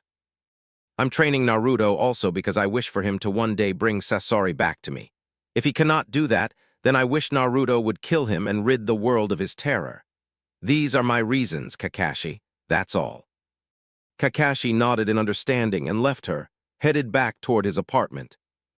Yes, Kakashi-sensei's back. Maybe he learned some cool new techniques he can show me. I really wish I had the Sharingan too. Naruto was walking back to the apartment after training with Chiyo. Hey! He heard a voice shouting at him from a small vacant lot. Hey you, yeah, kid in the white cloak, will you come play soccer with us? Naruto saw a bunch of kids in the lot kicking a ball around. Sure. He shouted back. Naruto walked over to the game and started playing. About 10 minutes into it, one of the kids kicked the ball too hard, and it went on top of the big wall around the area. Naruto looked in awe as a mass of sand that he could see was imbued with chakra flew up to the ball and picked it up, carrying it down to a small, red-haired boy. The rest of the kids looked fearfully at the boy. The red-haired boy spoke, "Here's your ball back." All the children started to run away as fast as they could. Naruto didn't understand and just walked up to the boy. Thanks for the ball. My name's Naruto. What's yours? Naruto felt sorry for the boy. Everyone was treating him like they used to treat Naruto back in Konoha. The boy looked shocked when he registered that someone actually came up and spoke to him. For a minute, he couldn't think of a response. Finally, he spoke again. My name's Gaara. Nice to meet you, Naruto. Naruto looked a little sympathetically towards the boy, a remarkable feat for someone who wasn't even 5 yet. All right, Gaara, it looks like everyone else ran away. Gaara started to look sad. But they don't matter, let's play soccer. Gaara looked very happy. No one had ever actually wanted to interact with him before. He felt something weird. Am I being accepted? And so the two boys played soccer for the next hour. Naruto soon learned that Gaara's sand was used for more than just grabbing things. He had been blocked by it more than a few times when he had tried to score a goal on Gaara. After they were done, they said goodbye and talked about meeting up again sometime. Naruto then picked up his previous path towards home. Naruto and Kakashi arrived home at the same time. "Sensei, what took you so long?" Naruto asked once they had gotten inside and Naruto had opened up the bag of food Chiyo had given him. Yeah, sorry about that, Naruto. The Kazekage had me do some missions, and then I had to go back to Konoha to talk to Hokage-sama. He's very proud of your growth. Kakashi sat down and started to eat. Also, I figured that your weights are probably starting to feel too light and they're getting too bulky. Kakashi pricked his finger and wiped the blood across a scroll. Kuchiyos no Jutsu. A box appeared in front of him. You remember Guy, don't you? You know, green bodysuit, weird hair, and eyebrows that look like they're alive. Of course Naruto did. It wasn't easy to forget that. Anyway, I asked him for some good weights. Kakashi opened the box and slid it to Naruto. He gave me these. They're made of a special material that has chakra sewed into it to make it super heavy. The vest, leg weight holders, and arm weight holders without any weights in them are already more than all of what you're wearing right now, except for your cloak. Take your weights off. Naruto did so and was left in nothing but his boxers. Wow, sensei, I feel so light. Kakashi then realized that this was the first time Naruto had ever only had to support his own weight since months earlier. Naruto, Kakashi walked to the other end of the apartment. Run to me as fast as you can. Without his Sharingan, Kakashi wasn't able to see Naruto move. 1 second Naruto was standing in his boxers at the table, and the next he was standing in front of Kakashi. It was almost like he had teleported. Kakashi full well knew this speed. In fact, Kakashi could move faster, but it still amazed him that Naruto wasn't even 5 and he could already move so fast. I'd hate to see how physically strong he's gotten. All right, go put those other weights on now. Naruto did so. Ano-sensei. Naruto's voice was strained with the new weight from the new clothes as well as his cloak. This feels like it weighs a lot more than my old weights. Kakashi was already back to reading his beloved orange book. Oh, they might be. I'm not exactly sure how much they weigh. Anyway, have fun training because now that you've got them on, you need to get used to your new weights. Naruto sighed. He knew what was coming. Run 10 laps around Sunagakure, I know sensei. I'll be back later. As soon as Naruto walked out the door, Kakashi couldn't help but laugh at the boy. Haha, that's not even what I was going to get him to do. I was just going to say do some push-ups, but it's like he expects me to give him the hardest thing possible. Well, I guess he has reason to, given past history. Kakashi scratched his head. Oh well, I just hope he doesn't get used to these weights as fast as he did the last ones. I gave him over 150 pounds more, so he should struggle for a little while at least. I don't like having to ask Guy for favors. The stupid, oh, my eternal rival Kakashi comes to me because his student's youthful and fiery passion outweighs Kakashi's own preparation, is starting to get on my nerves. 1.5 years had passed. Naruto was nearing the age of 6 and coming to the end of his second year at the Sunagakure Academy. Over this time, he had become quite good friends with Gaara, Kankuro, and Temari. However, he still didn't know that Gaara was related to either of them. Naruto's training with Chiyo became more and more incredible as time went by. It only took him a few weeks to be able to make leaves and other objects hover over any part of his body. Chiyo then taught him some basic and intermediate healing techniques, which, thanks to his chakra vision, as he called it, Kakashi hated the name, he learned extremely fast. Finally, it came time for him to learn chakra strings. Through all his hard work and determination, he was finally able to form useful chakra strings after 6 months. Useful but not anywhere near perfect. Over the rest of the time he trained with Chiyo, he had almost mastered them. She had even shown him some very basic puppetry skills. Naruto was now able to attach chakra strings to almost anything and manipulate it quite well. He and Kankuro had really hit it off at the academy during one especially boring day. Kankuro got bored and attached a chakra string to a pencil, making it dance around Inori-sensei's head when his back was turned. It was about this time that Naruto was just beginning to refine his chakra strings. He also grabbed a pencil and started sword fighting with Kankuro's pencil in the front of the room. As soon as they had found out that they were both learning to use chakra strings, they formed a great friendship. During any breaks or boring class time, they would work together in creating cool uses for chakra strings or even playing pranks on students with them. After their first meeting, Gaara and Naruto started playing with each other more and more. Gaara told Naruto that his sand was something his mother had left for him because she loved him. After a few months of friendship, Gaara just stopped showing up. When Naruto asked around town what had happened to him, no one seemed to know. or care. Naruto still played shogi with Temari. She didn't really like playing against him anymore because it seemed that for a while now she wasn't even a challenge for him. She had called Naruto a genius, for that's what people called her when they referred to her strategy.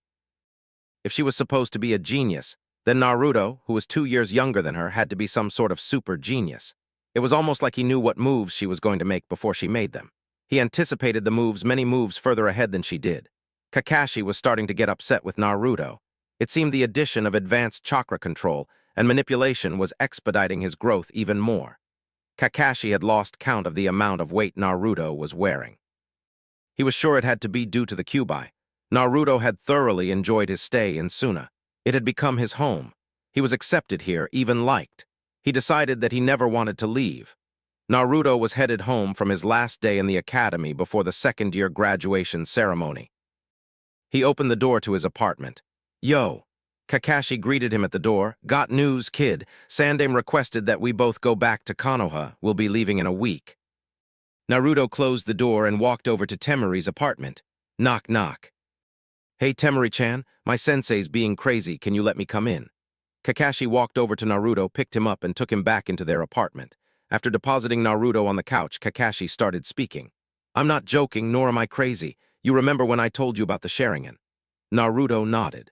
"Well, a member of the clan that possesses the Sharingan, the Uchiha, decided that he felt like murdering the whole clan except his 6-year-old brother."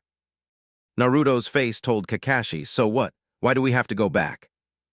"Since I'm the only other person alive with a Sharingan, Sandaime requested that we return to Konoha so I can be there to help him when his Sharingan manifests." "But sensei, I don't want to go back there. I want to stay here with Temari and Kankuro. Please don't make me go back there."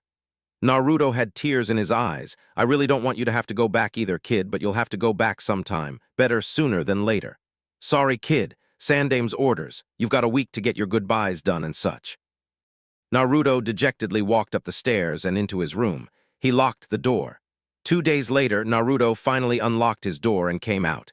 He had accepted that he would have to back to Konoha. After getting something small to eat, he walked out the door and went to Chiyo's house first to tell her. Knock, knock, knock. "Hello, Naruto, coming to tell me goodbye." Chiyo opened up the door and let him in. "Yes, ma'am, but how did you know?" "Kakashi told me. I had to get some things ready for you before you left. First, take this." She handed him a small puppet. Naruto knew from his bookwork that, when used in battle, the puppet was completely worthless. It was a ceremonial gift given from master to student when the master feels proud of everything the student has accomplished. It represents that the student has finished his learning and is ready to put it to use. Naruto was in awe. He hadn't expected to receive this, not in his wildest dreams. Thank you, Chiyo-sensei, Chiyo-sama." "You're welcome, Naruto, but that's not all. The next thing is this." She held up a book. "This book is my personal data inventory. I wrote down every chakra manipulation technique I know in here. There aren't any actual attacks, but I'm sure you'll be able to make your own. I made a copy of it, so don't feel bad about taking it." Naruto stared at the book, almost not wanting to open it just because of the sheer power he felt it could have. He did anyway. Just as she said, everything was in her own handwriting. Naruto closed the book and was almost in tears from the emotion of the gifts he was receiving. "The last gift I'm giving you isn't really a gift. In fact, it's more of a favor." This, she handed him a picture of a young boy who couldn't be more than 10 or 11 years older than him. "His name is Akasuna no Sasori. Should you ever come across him, try to get him to come back to Suna peacefully. If you cannot do that, please kill him." Naruto processed what Chiyo had just said. If almost anyone else had told him to kill someone, he probably would never have spoken to that person again. But he knew Chiyo well enough to know that she wouldn't ask him to kill someone unless there was a very good reason behind it. He didn't need to know that reason, as he trusted Chiyo. "Yes, ma'am, I will." Naruto slipped the picture under his cloak and into his vest pocket. "Very well, Naruto. I guess this is the last I'll see you for a while then. Keep practicing your chakra control and you'll be able to beat old Sarutobi-san any day now." Chiyo waved goodbye to him as he left her house. "Bye, Chiyo-sama," he yelled. "Thank you." He would do anything for her he could. She was one of his precious people. Deciding that he wasn't mentally strong enough to handle another goodbye today, he headed home and fell asleep as soon as he hit his bed. Naruto woke up early the next day. He still had to tell people that he was leaving in a few days. He walked out the door after eating breakfast and over to Kankuro and Temari's apartment. When no one answered him from there, he decided to go check Temari's favorite dango shop. Sure enough, eating at the table closest to the door were Temari and Kankuro. "Morning, Naruto-kun." Naruto waved at Temari. "Hey, Baka." Naruto flicked Kankuro for the name. "Hey, guys." Naruto sat down at the table with them. "I've had a lot of fun here and you two are my best friends, that's why I'm telling you this now." His seriousness caught their attention. "My sensei and I are leaving." Neat, Kankuro didn't understand what Naruto meant. "How long are you going to be gone? Can you bring me something back?" Temari, however, understood perfectly. "No, you idiot. He means he's leaving Sunagakure. Naruto's not from here, remember." Kankuro thought for a second and then whispered something that sounded like, "Oh yeah. Are you leaving for good then, going to another village?" Kankuro asked. "No, at least not yet." Naruto looked around the room for anyone listening. "The truth is, we're from Konoha. That's also where we're going back to. The Hawkage requested my sensei back there for something. I'm probably not going to be coming back to Suna. I already told Chiyo-sama goodbye, but she already seemed to know I wasn't coming back." Temari got up and walked out of the restaurant. "Anyway, thanks for being my friend Kankuro. Keep playing pranks on Inori-sensei for me." Naruto hugged Kankuro. "All right, Baka, we'll miss you. See ya." Naruto walked out of the restaurant to find Temari. Naruto walked back to the apartments. He knew Temari was probably there. Naruto knocked on the door and it opened. Temari had forgot to close it when she went in. Naruto walked in and upstairs to her room. "Temari-chan. Are you up here?" "Yeah, I'm here." Naruto sat down outside her door. "Are you really leaving?" "We are." Naruto's voice was dripping with sorrow. "You don't sound like want to leave." "I don't." Temari opened her door. "Then don't." She screamed. "I don't have a choice. I would never choose to go back to that place." The coldness in his voice made her shiver. "I hate it there. The only reason I'm going back is because Sensei has to go." Temari just stared at him. It wasn't an angry stare, it was more of a stare of pity. "Anyway, we're leaving in 4 days. Thanks for being my friend, Temari-chan." He hugged her and walked back to his apartment. For the next 4 days, Naruto gathered his things up and tied up all the loose ends he needed to. Inori-sensei had given him his transcripts from the academy so he could continue his studies in Konoha. He said that the teacher in Konoha was a good friend of his, and he would be sure to put in a good word for Naruto. He said goodbye to all of his classmates. Most of them were a little sad to see him go, but made sure to note how nice it would be to only have one troublemaker. Finally, the day he was supposed to leave arrived. "You ready to go, Naruto?" Kakashi picked up his pack and put it on. "Yes, sensei, I'm ready." They walked out the door and to the gates of Sunagakure. Naruto looked around, half expecting to see someone there to see him off. When he saw no one, he turned to Kakashi. "Let's go, sensei." They walked out of Sunagakure and into the desert. About 5 minutes later, a young, blonde-headed girl ran to the gates with a gift box in her arms. Once they had gotten into the woods at the edge of the desert, Kakashi and Naruto stopped. "Naruto, before we went to Suna, I told you that you had to learn advanced chakra control for something I was going to teach you, remember?" Naruto thought back for a moment and then nodded. Kakashi pulled a small blade out from the bottom of his pack. "This is a weapon called a chakra fang. It was given to me by my father, and it is what earned him the name Konoha's White Fang. If you can learn to utilize the abilities of this weapon, it's yours. Let me demonstrate." Kakashi held out the fang. He swiped it a few inches from a tree trunk. The trunk was cut down. Naruto looked at the fang and saw that chakra had formed a blade from the tip of the fang to about 8 inches outward. The idea is to channel a specific amount of controlled and refined chakra into the fang, letting the chakra turn into an extension of the fang. Naruto thought it was really cool. Now he could see why he needed all of the training he got from Chiyo. This would be as hard as learning to make chakra strings. "So, Naruto looked up at Kakashi. "Do you think you can do it?" "Definitely, sensei. I'll master this in a month." Naruto said energetically. Kakashi handed him the fang in its holster. "Please be careful with it, Naruto. That fang is very special." They kept walking for a few more hours until it started to get dark. Kakashi said that they weren't in any hurry to get back, so they could stop and rest now. In the distance, they could see a small town, so Kakashi decided they could stay there for the night.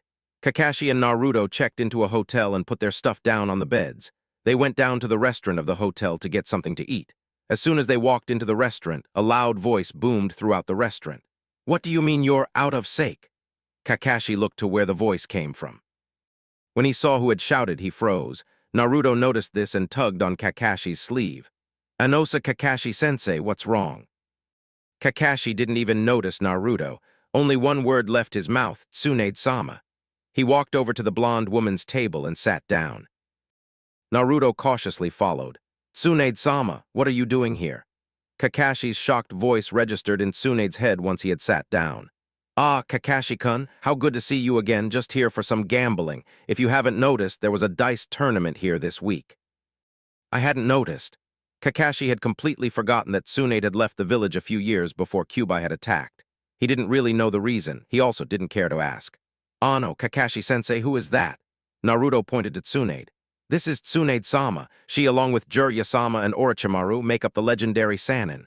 They are three of the most powerful ninja in the world, and they were Sandaime Hokage students." Kakashi replied with an air of respect when he said Tsunade's and Jiraiya's names, but pure hatred when he mentioned Orochimaru. "Anyway, Tsunade-sama, who is this young lady?" Kakashi pointed to a young brown-haired girl about his age who had sat down at the table. "Ah yes, Kakashi-kun, meet my apprentice Shizune. Shizune, this is the copy ninja Hadake Kakashi, Yondaime's star student." Kakashi waved to Shizune. "Kakashi," Tsunade started speaking again. "You haven't introduced us to your young friend." "I'm Uzumaki Naruto. It is nice to meet you, Tsunade-sama, Shizune-san." "Oh, how polite he is." Tsunade started laughing. "I would never have imagined that you would have taken on a student, Kakashi." "Naruto, why don't you go wash up for dinner?" Kakashi pointed toward the bathroom and Naruto left. Tsunade picked up on Kakashi's hint. "Shizune, why don't you go help him?" As soon as they were out of earshot, Kakashi spoke up. "Naruto is the Yondaime's legacy." Tsunade gasped. "You mean that the Kyuubi?" Kakashi nodded. "In him." Kakashi nodded again, "So that's why." "Yes, that's why. The village hates him. They tried to kill him and Sandaime needed to find someone to take him out of the village. You were his first choice, but he didn't know where you were. Jiraiya was his second choice, but there was no way for Jiraiya to get back to Konoha in time, so I was instructed to take him out of the village. Unfortunately, with the recent massacre of the Uchiha, Sandaime has called me back to Konoha. Naruto doesn't want to go, and is still deathly afraid of Konoha." Tsunade knew what was coming. She cut him off before he could ask it. "No, I will not take Naruto with me. I hate kids and I already have an apprentice. Sorry, Kakashi-kun." Her voice was stern, but it still showed some sorrow through it. For the rest of the night, Tsunade would find herself occasionally staring at Naruto, and Naruto would just wonder what Kakashi had said to her. The next morning, Kakashi and Naruto set back out for Konoha. After they had been walking for a few hours, they came to another small town. Here, Kakashi sensed a horrible, foreboding feeling. He rushed through the town gates and looked around. Everywhere he looked there were broken buildings and small craters in the ground. He looked at one building in particular, which had the molted skin of a very large snake. Kakashi knew what was happening, and he dreaded it dearly. The only evil legendary Sannin had come through here. From the shattered buildings and craters in the ground, he could only guess a fight had also broken out between him and Tsunade. Though he did not want to, for the sake of his village, Kakashi followed the trail of destruction. "Naruto, stay very close to me and be careful." Naruto gave Kakashi no response, but stayed right next to him as they ran on the trail of destruction. "You remember how I said Tsunade was one of the legendary Sannin? Well, her two teammates were the other two. One is an excellent rider and loyal ninja called Jiraiya. The other is an insane and twisted man called Orochimaru. He was hungry for power and wanted to become the Yondaime Hokage. His thirst for power drove him mad. He was discovered killing Konoha ninjas from Genin to Jounin and using them to create an immortality jutsu. He was banished from Konoha and classified as a Class S missing nin. Kakashi could feel great power close ahead. I have reason to believe that Orochimaru is here, and he is after Tsunade-sama." Naruto stumbled. "Kakashi-sensei, if he is as powerful as you say he is, what can we do against him?" "All we're going to do is help Tsunade-sama. She is still a Konoha ninja even if she isn't loyal. Now quiet, they're right ahead." They both fell in silence. Ahead they could see Tsunade talking to a pale, black-haired man dressed in black robes with swirling red clouds. Naruto guessed this was Orochimaru. To Naruto, it looked like the talking had come to a close. Kakashi motioned to him to take off his weights, stay here and not move. Naruto motioned an okay. Kakashi lifted his forehead protector away from his eye, exposing his Sharingan. In an instant, Kakashi moved from his place with Naruto directly beside Tsunade. In the distance, Naruto could also see Shizune hiding. He couldn't hear anything, but it was apparent to him that Orochimaru was laughing at Kakashi and Tsunade. Orochimaru bit his thumb and made some seals. Without any warning, a huge snake came out from under Orochimaru. Naruto watched as the big snake lunged towards Tsunade. She made the same seals as Orochimaru, summoning a huge blue and white slug while Kakashi used Katen, Karyudan. Orochimaru canceled Kakashi's attack with a Suiton attack. He said something to the snake, and it changed course to move away from the acid shot from Tsunade's slug's mouth. Orochimaru hopped off his snake's head and dashed towards Kakashi. Kakashi threw one shuriken at Orochimaru. Naruto watched in awe as the single shuriken multiplied into over 1,000. Orochimaru didn't seem to care, though, as he merely jumped over them. While Orochimaru was still in the air, Kakashi jumped up to intercept him. Naruto watched as Orochimaru and Kakashi traded blows in the air, neither one landing any hits, though it looked like the only reason Kakashi wasn't being hit was because of his Sharingan. It was clear Orochimaru was much stronger and faster. They landed 20 yards from each other. Orochimaru dashed towards Kakashi again, shooting his tongue out from his mouth. Kakashi was taken by surprise and tried to jump back, but wasn't fast enough. The tongue coiled around his neck as he tried desperately to pull it off. Just before Kakashi felt like he was going to lose consciousness, the tongue quickly let go of his throat. Panting, he looked over to Orochimaru to see why he had let go. It was apparent to Kakashi why the tongue had so hastily left him. In front of him, a large crater lay where Orochimaru had been standing. As it was, Tsunade and he were fighting about 100 feet away. It looked like they were fairly evenly matched. Tsunade kicked out extremely hard. Orochimaru blocked with both his arms, but the force still sent him flying. Disoriented by the sheer force of her kick, he didn't have time to prepare an attack to subdue the charging Tsunade. He did the only thing he could think of, pulling out a kunai. Cut himself? Naruto immediately thought the man had gone crazy. Orochimaru had slashed the front of his forearm, letting blood run freely. He swung his arm out at a wide-eyed Tsunade, causing her to immediately stop and fall down. Neither Naruto nor Kakashi understood what had just happened. All they knew is that Tsunade was completely incapacitated. They watched as a snake came out of Orochimaru's mouth holding a sword. Slowly, he approached Tsunade, sword raised in his hand. To Naruto's horror, he brought the sword down to slash Tsunade. Kakashi focused every bit of chakra he could into his legs. He dashed in front of Tsunade and blocked Orochimaru's slash with the guards on the back of his hands. The sudden block took Orochimaru by surprise, allowing Kakashi to land a kick to his midsection, blowing him back. Kakashi grabbed Tsunade, formed some seals, and quickly disappeared. Naruto looked over to where Shizune was hiding and saw Kakashi giving her Tsunade. Kakashi jumped out from the hiding area to stall Orochimaru until Tsunade could recover. Unfortunately for him, Orochimaru immediately started attacking. Within no time at all, Kakashi had been worn down by Orochimaru and was swatted away into unconsciousness.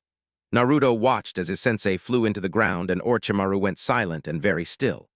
To Naruto's horror, Orochimaru opened up his eyes, formed some seals, and shot a huge flame blast to where Shizune was tending to Tsunade. Too occupied with treating Tsunade, Shizune didn't notice the blast until it was too late. She crouched over Tsunade with her back to the flames to protect them and waited for the blast. It never came. Shizune looked up to where the blast should have been and saw Naruto standing there with his hands in the bird, seal, and steam in front of him. "Shizune-san, are you okay?" Naruto asked her. Before she could respond, however, another voice answered him. "Oh, and who is this?" Orochimaru's voice chilled Naruto, a little brat who thinks he can protect them. Orochimaru formed some seals and shouted, "Daten, Doryu Dango." He reached down and grabbed the ground, pulling out a large chunk of it. Naruto stood still. He was not going to be shaken. Orochimaru threw the large chunk of ground at Naruto, Shizune, and Tsunade. It landed with a loud thud. "Well, that was quick." Orochimaru started laughing. "I have to admit, kid, you're pretty fast." Orochimaru looked over to where Naruto was holding Tsunade and Shizune. He had picked them up and moved them before the land mass had flattened him. Naruto locked eyes with Orochimaru. This was what Orochimaru had been hoping for. A wave of killer intent rushed through Naruto. It was unlike anything he had ever experienced before. He felt paralyzed by the pure wrath emanating from Orochimaru. Orochimaru looked upon the young boy that stood in front of him in only his boxers. Something felt odd about this boy. How could this kid have enough stamina to perform a Suiton attack to cancel out Orochimaru's Katen, Ryuka, then save Tsunade from being crushed and still be able to stand? He kept studying the boy until his eyes fell upon Naruto's stomach, where a spiral-like seal immediately answered all of his questions. So this is the Kyuubi boy, eh? Hey, kid. Naruto's stare continued to stay on Orochimaru. Do you know what that seal is there on your stomach? Naruto couldn't answer. He was still paralyzed and having trouble breathing from Orochimaru's Kaneshibari no Jutsu. I guess not, huh? Well, let me tell you. Shizune knew about the Kyuubi. She noticed it when Naruto saved her and Tsunade. She also knew that Sandaime had requested that Naruto not know. In an effort to stop Orochimaru, she jumped toward him, shooting needles from her arm. He grabbed them out of the air and dropped them. You should have stayed where you were. He grabbed her and threw her into a tree. Naruto could feel himself getting angrier but felt that he had to listen to Orochimaru. Maybe he would explain something about Naruto that Naruto didn't know. Orochimaru turned his attention back to Naruto. I'm sure you've heard the story of how Yondaime Hokage killed Kyuubi. That's not the truth. The truth is that your Yondaime, he almost spat the word, was too weak to kill Kyuubi. Instead, he had to seal it into a baby boy. Naruto knew what this had meant. A look of understanding went through his face. I guess you know what that means. Since you can't move, I'll give you the pleasure of watching me kill these 3 weaklings, then you can come back with me. Orochimaru walked over to where Kakashi was. He picked him up and threw him towards Naruto. So how do you think I should do it? Should I immolate him, crush him, or maybe Orochimaru grabbed his sword, I should slice him? He ran his tongue along the blade. Yes, I think that will do nicely. He raised the sword up. No, Naruto thought, no, move. A burst of red chakra came from Naruto. His eyes went blood red and the marks on his cheeks darkened. Orochimaru paused when he felt the power coming from Naruto. So this is the Kyuubi's power. Fine then, let's see what he can do. Orochimaru kicked Kakashi away. Orochimaru locked eyes with Naruto and used Kaneshibari again. It had no effect on Naruto. Instead, Naruto shot forward with his head thrust out. He headbutted Orochimaru hard in the stomach. While flying back, Orochimaru lashed his tongue out at Naruto. Naruto disappeared from Orochimaru's view before the tongue reached him. Orochimaru felt Naruto's power behind him and looked back. There was Naruto, standing on the ground waiting for Orochimaru to land. Nice try, kid. Orochimaru bit his thumb and formed more seals. Kuchios no Jutsu. A giant snake poofed into existence in the air with Orochimaru. It immediately lunged at Naruto with its mouth open. It crashed into the ground, mouth first, making a crater right on two of Naruto. Kuku. It looks like the Kyuubi boy wasn't as powerful as everyone had feared. Orochimaru's laughing was cut short, however, when he saw his snake explode. In the middle of the carnage stood Naruto, whom it looks like the fun's not over yet. Just then, Orochimaru's ring glowed. It looks like I'm needed. I guess I'll have to cut my fun short. With inhuman speed, he dashed towards Naruto with purple chakra coming from each of his fingers. Gagufuin. He struck Naruto hard in the stomach, sealing up any chakra that could be coming from the Kyuubi. Orochimaru's ring flashed again and then burned his hand. All right, already, I'm coming. Sorry, Naruto, it looks like we can't finish our battle today. Have fun with that seal. Kuku. Laughing, Orochimaru disappeared into the ground. Completely drained, Naruto fell to the ground and blacked out. From the side of the battlefield, another set of eyes watched the battle. That's the boy Yondaime sealed Kyuubi into. I see. It looks like he could help me clear my name. The young black-haired man stepped out of the bushes and walked over to Naruto.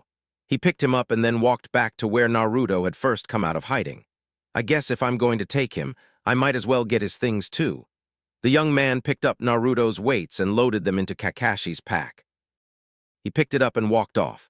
The boy had been amazed when he saw the amount of power coming from Naruto. Already so strong and he's just my brother's age. He could prove to be very useful, and besides, it's not like the village actually wanted him back. If you think about it, I'm actually doing him a favor. And with that thought, the boy disappeared with Naruto.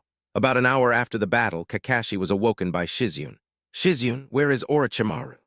Kakashi shot up and looked around. He's gone, so is Naruto, Shizune said. They got into a fight and Orochimaru used Kaneshibari on Naruto.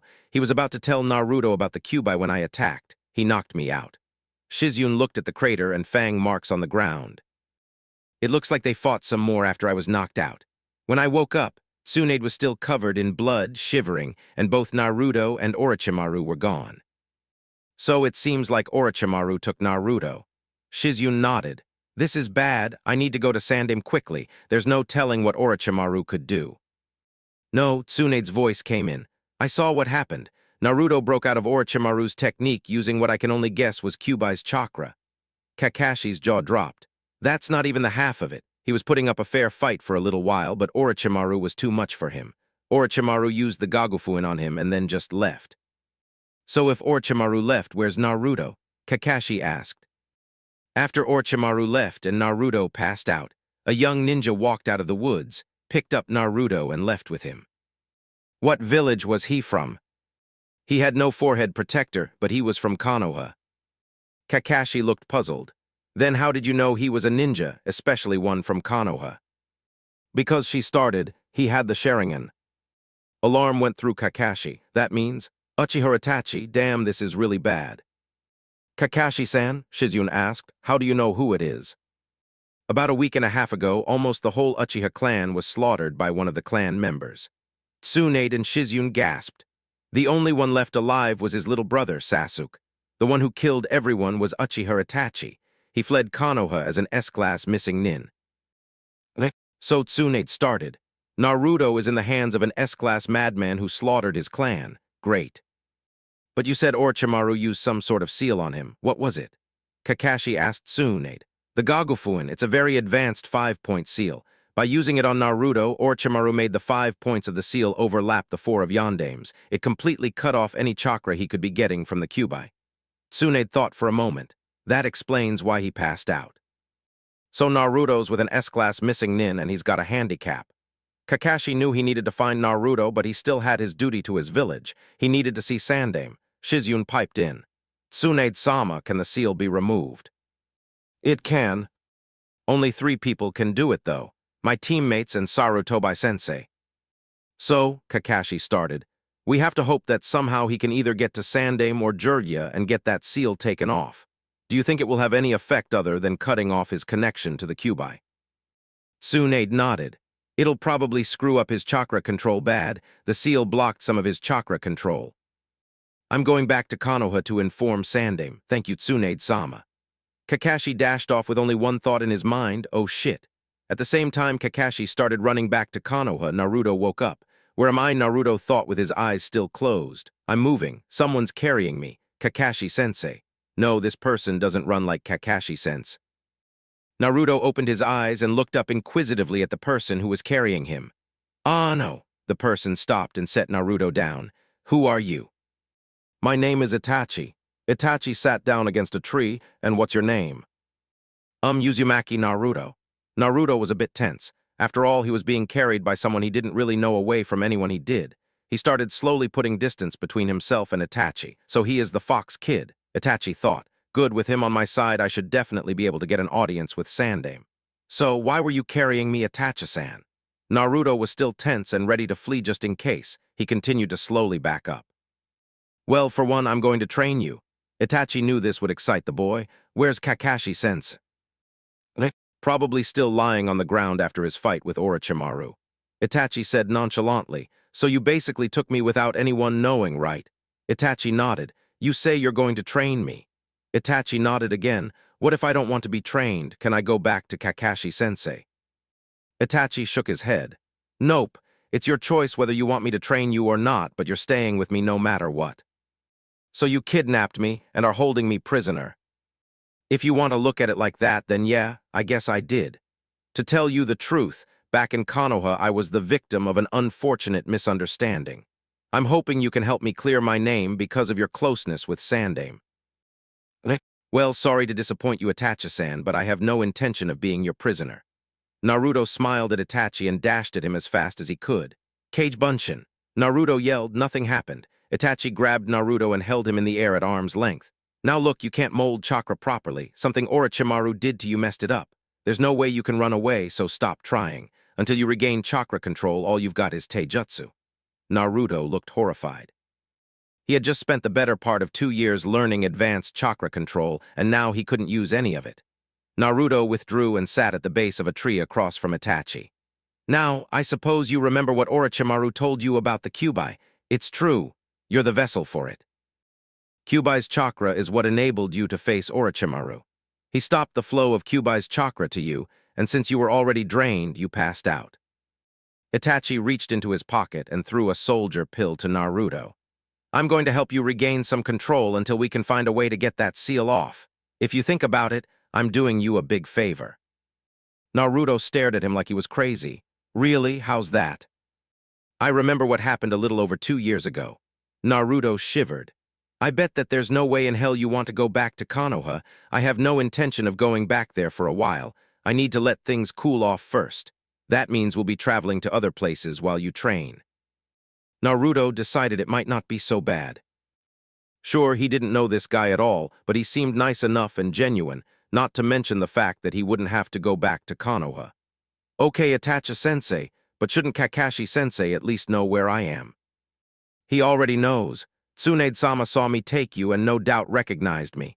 And don't call me sensei. Our ages are too close, it would look suspicious. Okay, Naruto looked down at himself. He was completely bereft of his cloak and weights.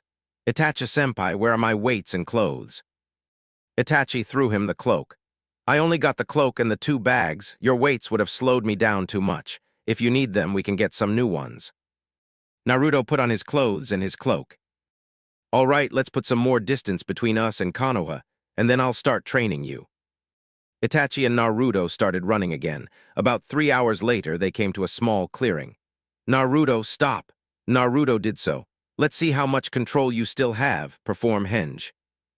Naruto put his hands into a seal and then slowly focused his chakra. Henge. A second later, standing in front of Itachi was another Itachi. It was almost perfect, but still could have been better. All right. It took you too long to focus and it still wasn't perfect. I'd say your control is severely messed up. Naruto undid the transformation. Try walking up this tree. Naruto ran towards the tree, determined not to mess up. He put 1 foot on the tree and tried to run up. After 2 steps, he fell down. Damn it, he screwed me up bad. Itachi sighed. There was eventually going to be a time when the hunter Nin caught up to them. He hoped Naruto would be ready to take care of himself. If that was going to happen, Naruto had a long way to go. Meanwhile, back in Konoha, Kakashi was briefing Sandaime on what happened. So you say that while you were unconscious, Uchiha Itachi kidnapped Naruto. The Hokage took a draw on his pipe. Yes, Hokage-sama, I request a team of ANBU recover Naruto. Kakashi pleaded with the Hokage. We need to find him. There's nothing he can do to defend himself as long as he's got the Gagufuin on him. The Hokage took another draw. This is a troubling turn of events. On one hand, Naruto was kidnapped. That means that he's not with anyone he knows and might put him in danger of anyone that knows about the Kyuubi. The Hokage thought for a minute. It's good he's with Itachi, though. There's not many people that can take out Itachi, so at least he'll be protected from most people. On the other hand, we can't send anyone to look for him. Kakashi looked troubled. I do not understand, Hokage-sama. Why can't we search for him? Because Itachi took him for a reason. Anyone that shows up to take Naruto from him will probably end up being killed, and there are only 4 or 5 ninja in this village that could win against Itachi. All of those ninja, you included, have more important duties to attend to. Remember, I called you back here for a reason. While direct contact with the boy is not needed, Uchiha Sasuke needs to be watched over, and I need you to do it so in the future you will be able to train him in his Sharingan as you have already witnessed his growth. The Hokage took a draw on his pipe. He's witnessed a tragic thing. I fear for his mental safety. Yes, Hokage-sama, I understand. Kakashi turned around slowly and walked to the door. Naruto will be fine. Sandaime said as if it were a fact. Don't worry about him. Even though Itachi killed his whole clan, there's nothing to suggest that he would hurt Naruto. Besides, I have a feeling Naruto can take care of himself. One additional thing, Hokage-sama. Do you know the current whereabouts of Jiraiya-sama? Itachi, where are we going? Naruto said calmly as they ran through the trees. Into a place where I can fight easier. Itachi said, staring straight forward as he ran. Naruto had a puzzled look on his face. I'm fighting you. Itachi mentally cursed. Of course Naruto couldn't sense them. I doubt he's ever been taught anything about tracking. Once this is over, we'll have to remedy that. No, do not turn around. We're being followed by 2 Konoha hunter-nin. They don't seem too strong. We'll be fighting them at the next clearing. Since you can't use chakra, I want you to be careful and fight the weaker one. They shouldn't be any trouble, but it will be good for you to get some combat experience. Naruto nodded. He swallowed audibly. I'm going to have to fight Konoha ninja. They came to a small clearing. Itachi stopped and Naruto followed suit. They turned around. 2 ninja in white masks with red marks landed in front of them. Both ninja were relatively small in stature. One had a katana strapped to his waist. Along his bare arms were innumerable scars. From his reading on strategy, Naruto concluded that this man preferred weapons in close combat. The other man wore no visible weapons other than his kunai and shuriken. It looks as though you finally noticed us. The man with the katana spoke up. Itachi stayed quiet. Naruto didn't plan on doing anything until Itachi instructed him. Not going to talk, eh? The one with no weapons said. I guess that means you know why we're here. Itachi didn't move. The fact that these were Hunter Nin and that they were after Itachi intrigued Naruto. He would have to ask about it later. Well, fine, but I'm going to do this anyway. Itachi glared at the man. He obviously didn't plan on Naruto finding out about his crime so soon. Uchiha Itachi, Naruto's eyes widened at the name. You are charged with the torture and slaughter of the entire Uchiha clan. Your sentence is death. Itachi didn't move, but his vision slowly traveled to Naruto, wondering what his reaction would be. What the hell? Naruto's thoughts were confused and angry as hell at the same time. I've been walking around with a mass murderer who's basically taken me captive. He turned his head and looked at Itachi. Then he turned and looked at the two Hunter Nin. So he is the one who killed his entire clan. Apparently the two ninja had completely forgotten about Naruto. Oh, that's right, he is. The ninja with the katana hummed for a moment. You look familiar. Then he noticed the whisker marks on Naruto's face. Aha, it's the fox brat, what a good day. Hey, he looked to his partner. You kill him and make it quick. I'll want help with the Uchiha. With that, the two ninja rushed at them. Shit. I'll worry about Itachi after the fight, Naruto thought. Itachi was still completely still. Itachi spoke. Naruto, we'll talk about it later. Use all of your speed and don't attempt anything that requires chakra. Naruto nodded. Itachi was reached first. The man had unsheathed his katana and was preparing to strike. Naruto would like to have seen how good Itachi was, but the presence of another ninja about to attack him interfered. Naruto blocked the man's initial punch. He's not nearly as strong as Kakashi-sensei. He jumped back. The ninja jumped towards him. Naruto braced his left leg against the ground as hard as he could and kicked straight out at the man with his right leg. The kick connected with a block. The man grabbed Naruto's leg and threw him into a tree. Naruto stuck his hands out and sprung off of the tree, letting the impact be absorbed. Okay, can't play around with this guy. Naruto decided that there was no more point in wearing even any of his weights. All right, I wasn't even trying before. Now I'm going to try, and I took those weights off. I should be fast enough now. Naruto dashed at the ninja as fast as he could with these thoughts in his head. And fast he was. Naruto plunged a punch into the man's gut and then jumped back, waiting to see what would happen.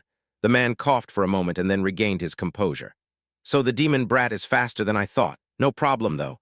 The man formed some seals. Kage Bunshin no Jutsu. 3 more copies of the man appeared. Okay, great. Now there's 4 of him and they're all real. I wonder, though. Naruto focused for a moment and then he was able to see it. His eyes showed the residue chakra from the technique, clearly outlining which one was real and which were Kage Bunshin. Like the technique demon. The man was thoroughly enjoying his advantage over Naruto. Naruto decided it would be in his best interest to feign ignorance of the Kage Bunshin and assume it was a regular Bunshin. What's the big deal? It's just a Bunshin. The man laughed. Yay, sure kid, well let's continue. The man and his 3 copies attacked. Please, please, please, please, oh God, just let this work one time. I know I don't have the control for it, but please, please, please let luck be on my side. Naruto prayed. All at once the 3 Kage Bunshin struck Naruto with full attacks. Naruto was knocked far back. As he flew, the ninja started saying something. Not quite like a Bunshin, is it? These can hurt, he said smugly. All of a sudden the Naruto he had just hit turned into a puff of white smoke. What the hell? All of a sudden he saw Naruto drop from the sky and destroy all 3 Kage Bunshin. I know, big deal, so you can use Kage Bunshin. I can too, it's not that. Secretly, though, he was thanking God that he had that lucky as hell burst of control to create the clone without seals and jump into the air while the man was too smug to notice. The man looked a little more than unnerved. So the boy knows a Jounin-level Kinjutsu. This should get interesting. Okay, I'll admit you just took me by surprise, brat, but just because you did it once doesn't mean you'll be able to do it again. Kage Bunshin no Jutsu. 5 copies of the man were made. Shit. He's right with this damn seal, I'll never be able to do that again. Naruto was royally screwed if he couldn't come up with something soon. 2 of the copies charged at him with kunai. Oh well, it looks like I'll have to outmaneuver them. He dashed at them weaponless. He did a flying kick into the first one, planting it right into the copy's face. It disappeared. The other one stabbed at him. Naruto grabbed the kunai and shoved it back into the copy, causing it to disappear. Naruto turned around to look at his remaining opponents. Oh shit. He jumped left, hitting the ground and rolling onto his feet. A large fireball scorched the ground where he was previously. He looked to where it had come from and saw the three copies and the original all perched in trees surrounding him, all forming seals. Four more fireballs were fired at him. Calmly and smoothly, Naruto dodged them all.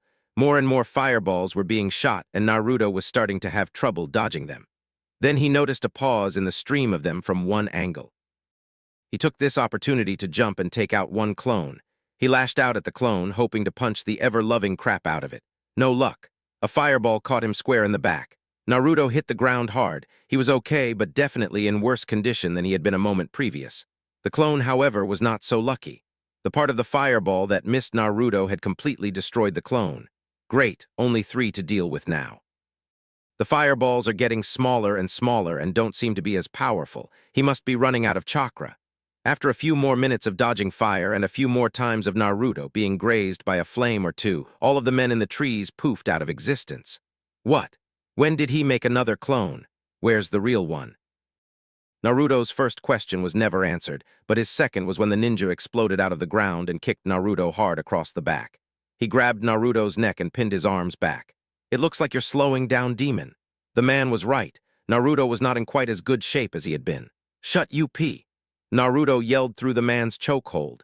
Trust me, if I didn't have this damn seal and I could use my chakra, I would have killed you by now. Oh, really? Well, I'm glad you think so. I'm also glad you told me about your chakra, because now I don't have to worry about you escaping this. Time to die, you demon. Somehow, the man formed seals in his hands. Door. He was cut off from finishing his attack. In fact, he was cut off from life. He dropped Naruto and then fell over, neck cleanly snapped. Naruto wondered what happened and immediately turned around. He realized what had happened. Itachi just killed the ninja and most likely just saved Naruto's life. Naruto stared up at Itachi and looked into his cold Sharingan. An unfortunate misunderstanding. You killed your entire clan.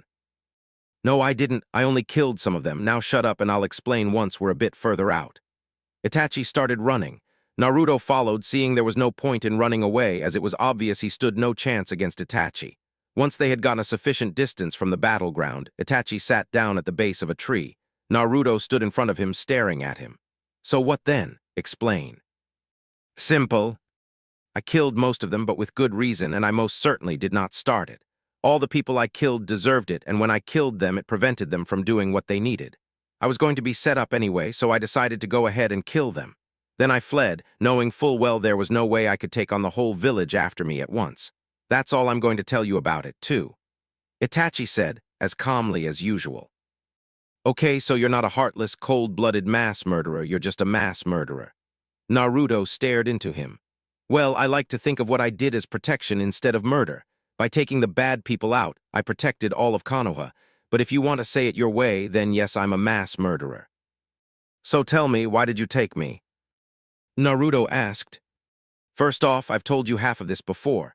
Even though I was very young when it happened, because I became ANBU captain, I was let know about the Kyuubi. I know you're not it, and I don't hate you for having it. So basically, you could say I felt sorry for you having to go back to the village that tried to kill you. Naruto looked a little dumbfounded. Yeah, I know all about that, Naruto. I mentioned it earlier.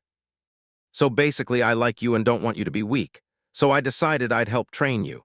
And God knows, after watching your fight with that ninja, you need serious help.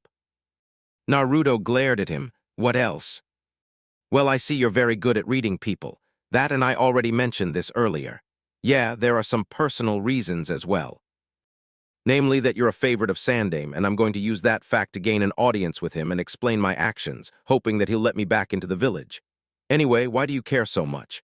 I haven't harmed you once, I've saved your life, and now I've even offered to train you. Is justifiably killing most of my clan really that bad? Itachi said this with half sarcasm, cracking a slight smile. Naruto sighed and sat down. I can't believe it. What? Itachi asked. You just showed emotion. All right, Naruto. Itachi was beginning his criticisms. I finished my fight in a few seconds and then went to watch yours. The first thing I noticed is that your full speed is too fast for you.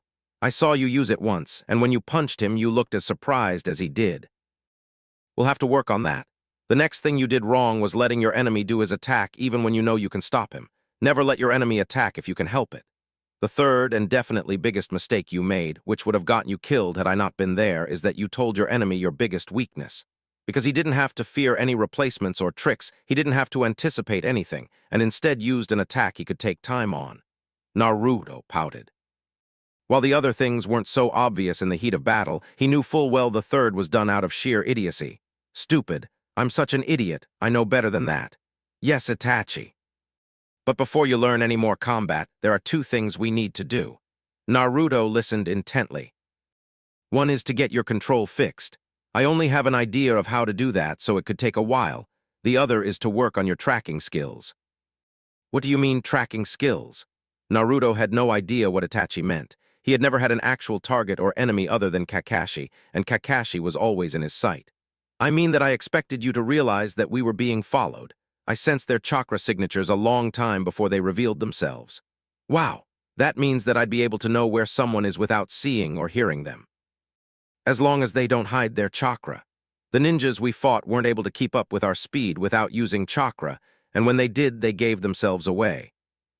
Whenever you get control of yours back, always remember to mask your chakra whenever you go anywhere. Also, when you go back to Konoha, mask it and make it look a lot smaller and less powerful. It will attract less attention and make it seem like you're normal for a kid your age. Naruto nodded.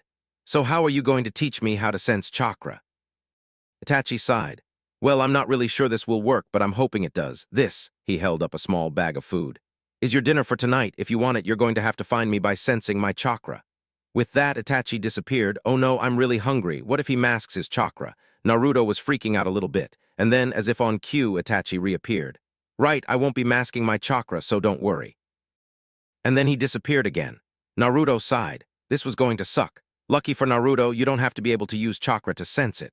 After missing 2 days of food, Naruto was finally finding Itachi easily. Each time, Itachi was farther and farther away, getting to the point where Naruto could now sense chakra for a very good distance out. Itachi decided that Naruto was good enough at this and would only do it one more day. He was going to be really mean about it, though.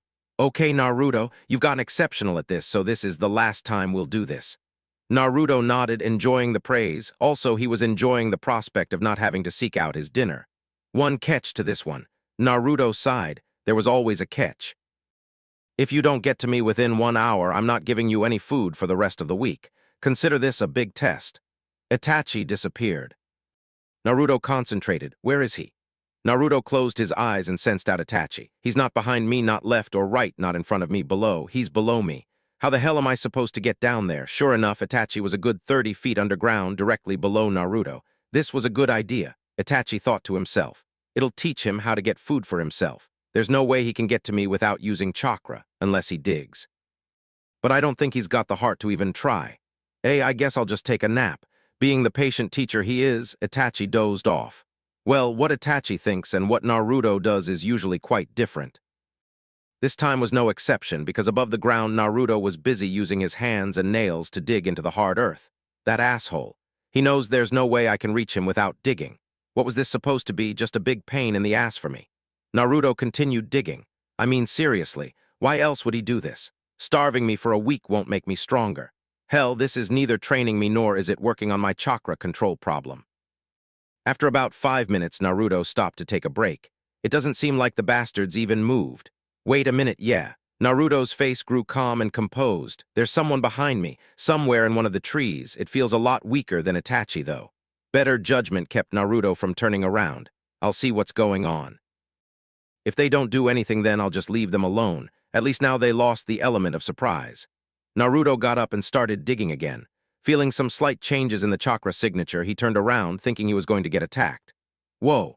Naruto didn't see anything but a quick streak, but he felt an enormous chakra spike. The chakra that person put out, it was way more than Itachi. It was incredible. Itachi, too, felt the spike. It woke him from his sleep and he shot out of the ground. Naruto, Itachi said, what happened? Whose chakra was that? I don't know, Naruto answered. They were just in a tree over there watching me or something, and as soon as I turned around their chakra spiked and then completely disappeared. Itachi paused and concentrated to find the chakra. It felt like it was completely gone. We're moving. I don't know what that was and I don't like it at all. Mask any chakra you have and come with me. He dashed off into the forest. Naruto followed. After running at near full speed for half an hour, Itachi stopped at another clearing. Moments later, Naruto stopped next to him. All right, I didn't sense anyone following us, so we should be good for now. Itachi threw his pack to Naruto. What just happened made me feel like we're being scouted. When there's a scout, it usually means that there's a group behind it. That means bad news for us. Grab some kunai out of my pack and hide them on you. Be ready to fight at any second, okay? Naruto nodded in assent and followed his instructions. An hour passed, the boys were still on edge. Itachi, Naruto said. What? Itachi replied from behind him. Whose chakra do you think that was? My only guess would be a hunter nin. I've never seen that kind of power spike from a scout before. Regardless of who it was, no one is here now. He walked over to Naruto and sat down. I think it's been long enough. Let's eat. He pulled some fruit out of his pack and handed it to him. Eat up. I'm going to teach you how to fight afterwards. Huh, Naruto gulped down a piece of apple. I know how to fight. No, you know how to spar. There's a difference. He tossed an apple core into the woods. That's a problem a lot of new ninjas have. They get sparring experience from their instructors, but don't ever get any real fighting experience. When you spar, the worst thing that will happen is you might get bruised up a bit. When you fight, you can get killed. I've been in fights too. And you lost both of them. I don't know why Orochimaru didn't kill you, but the only reason that Hunter Nin didn't is because I got to him first. Itachi threw another apple core away. Now, are you going to argue any more, or will you shut up and listen to me? Sorry, I'll listen. He finished the fruit in his hand and stood up. So does this mean we try to kill each other? Itachi stood up and took out a kunai. Of course not. I'm not going to decide if you live or die. He smiled. That's up to you. Naruto collapsed with a kunai in his shoulder and blood all over him. Itachi dropped down and sat next to him with gasping breaths. That, he said between breaths, was a good huff fight. It had been 4 months since he had declared he would teach Naruto how to fight. Fighting had been slow and pathetic at first. Though the point was to create realism in the battle, he couldn't bring himself to severely harm the kid. Of course, this only lasted until the day he found out that the kid had an absurd healing rate which apparently wasn't blocked by the seal. Then, the training really took off. He quickly showed Naruto that if you messed up while fighting, you get extreme pain. This spurred the Naruto's growth greatly. Hey, Naruto looked up at Itachi. I almost got you. Any points for that? Itachi shook his head no. In truth, he had been hit quite a few times, but to him the hits didn't matter. Only blood drawn counted. It took Naruto a month to draw blood the first time. He almost wished he hadn't, though, because then Itachi started using the Sharingan. Naruto hadn't drawn blood since. Usually about once a week they would detect the unknown chakra spying on them. After the 3rd time it happened, Itachi decided there was nothing he could do about it, and until it made its move, he would just ignore it. Get up and go wash yourself off. Itachi yanked the knife out of Naruto. He yelped in pain. That hurts, he pushed himself up. I don't heal immediately, you know. Shut up, he grabbed his pack. Wash up, we're going into town, Naruto nodded. It turned out the clearing Itachi had found to live in was only a few miles from a medium-sized town complete with shops and restaurants. Any time they needed something they couldn't get in the forest, the boys just ran into town.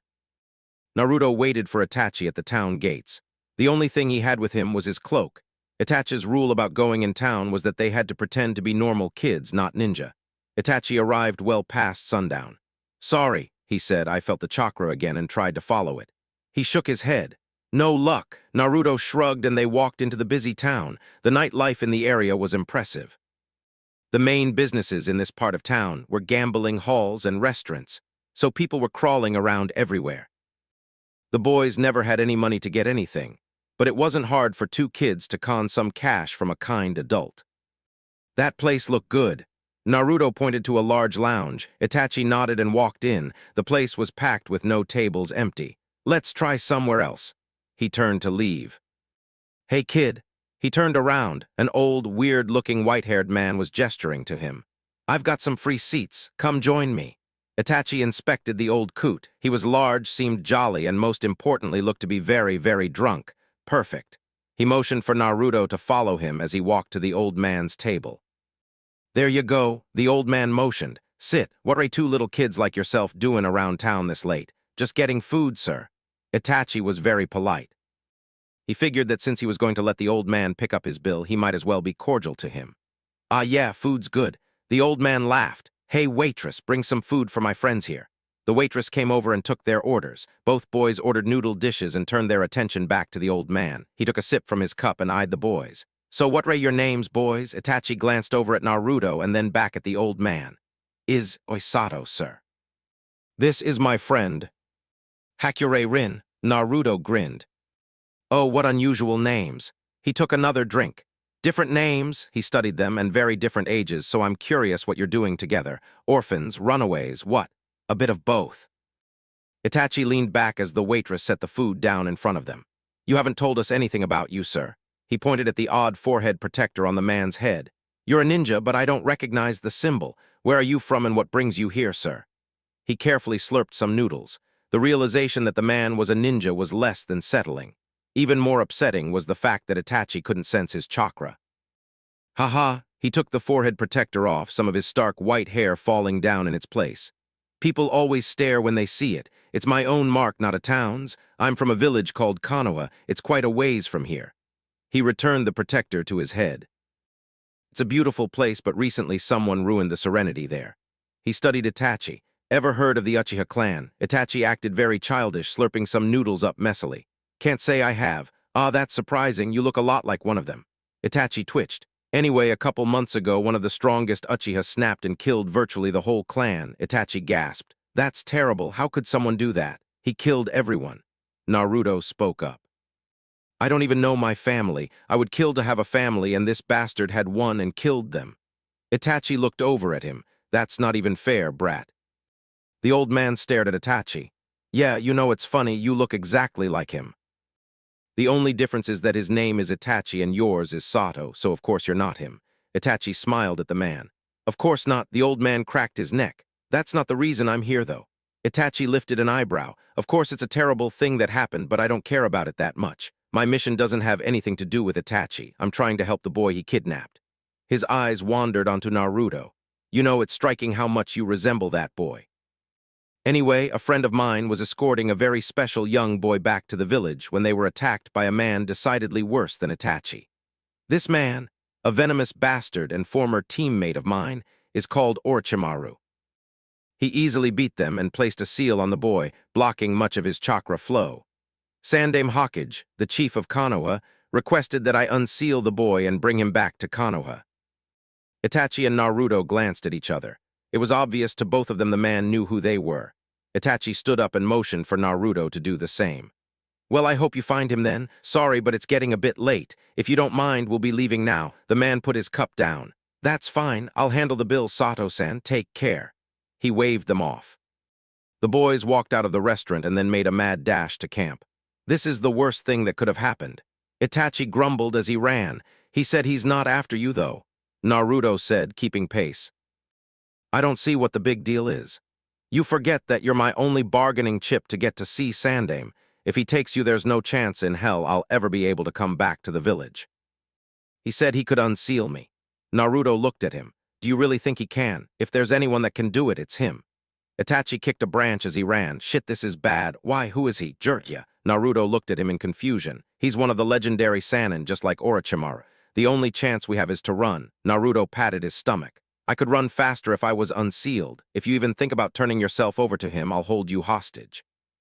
They both stopped in the clearing. "It's extremely important that I get to speak with Sandaime." "Oh, is that so?" Itachi twitched at the sound of the voice and looked to the right. Standing next to him with an unconscious Naruto over his shoulder was Jiraiya. "Shit. Now," the Sannin cracked his neck. "I hope you're not stupid enough to attack me." Itachi untensed and backed a few steps away. "Smart. Now I heard you say you had something to say to Sandaime." Itachi nodded carefully. It wouldn't happen to have anything to do with the rumor that Orochimaru persuaded a large portion of the Uchiha clan to help him gain access to Konoha, would it? Itachi's eyes went wide with shock. "Your recent slaughter and flight doesn't suggest that you were working for him, so I'm guessing you were trying to prevent something."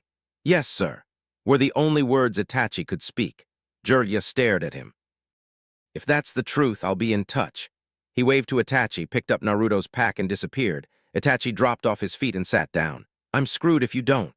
He looked over to a bundle of white cloth still lying in the middle of the clearing. "Naruto's going to be pissed when he finds out his cloak is gone," he chuckled. Naruto woke up in the Hokage's office with his pack on his chest and Orochimaru's seal completely gone.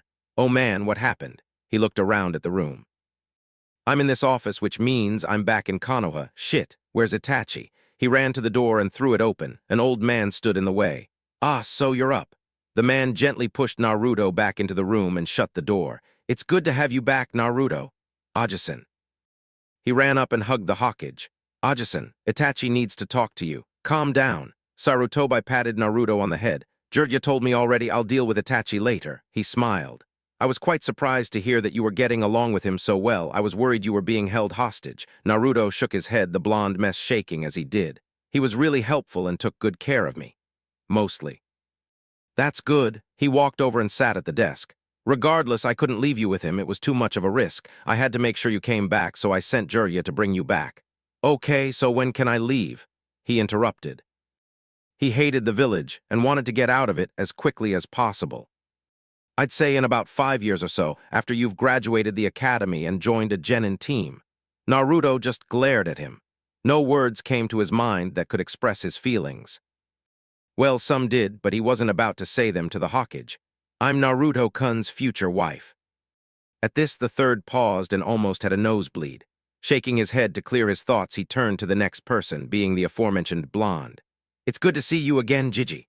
Naruto spoke with a slow drawl now, almost as if he were a tired old man like Sarutobi himself. His eyes looked tired as well, and he was most definitely taller. Where he was only 46 before he left the village, now he was already 52, like he had been away from the village for years. His hair was longer, reaching the top of his back, and was combed in the back. The front of his hair was still spiked up but looked more neat than it did at first. He honestly looked several years older than 13, the only deciding factor being his height. As well, it is good to see you in good health, Naruto, but may I ask, what happened to you? Naruto chuckled sagely. Long story, Jiji, one that I will tell you another day, or maybe Iro Sennin has time in his report. The Hokage was going to question who Iro Sennin was, but when he heard Jiraiya sigh, he couldn't help but hold back a chuckle. I see Naruto has found out about your hobby. Yeah. Jiraiya waved him off. The Gaki's as chivalrous as his father was. Once more the Hokage had a questioning look on his face. Jiraiya nodded. He knows already about everything. Jiraiya, do you know how dangerous that is? It's all right, Jiji. Naruto interrupted, a childish gleam in his eye. I understand that there are people who would love to kill me just because of whom my father was, but I'm prepared for that. As a shinobi, my life is already in danger, and if this gets out, then the people I care about will be in danger too. So I will keep this information to myself until you tell me it's okay to reveal it. Sarutobi was floored. Just how much had Naruto changed in just 5 short months? He was already impressed, and he hadn't even seen what Naruto could do. Were those 3 really such good teachers? Sarutobi glanced at the 3 would-be senseis of the 2 younger nin, Jiraiya of the Sannin, Yamato of the Shadow Ops Force, and Itachi Uchiha. It was then that the Hokage realized that Itachi Uchiha was unmasked and in his office. He sighed and folded his hands under his chin. Anbu, Itachi Uchiha is a guest, and his presence here shall be hidden until I say so under penalty of death. The 3 hidden ANBU that lined the room revealed themselves only to mumble a quick hi before vanishing back into the shadows. The tense air that had risen because of Itachi's appearance faded. The ANBU were still uneasy and wary, none knowing the truth behind the Uchiha massacre, but none spoke against the Hokage anyway. Thank you, Hokage-sama. Itachi spoke. Not at all. I treat all of my loyal shinobi with the respect that they deserve. With the pleasantries out the way, the Hokage cleared his throat, making all of the shinobi serious.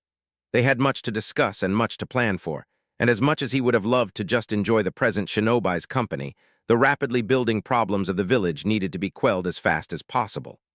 I want a full assessment of Naruto and Fu's current skill level, as well as an explanation on what you plan to do with Fu, Jiraiya. Jiraiya nodded in understanding. Fu's affinities are fire and wind.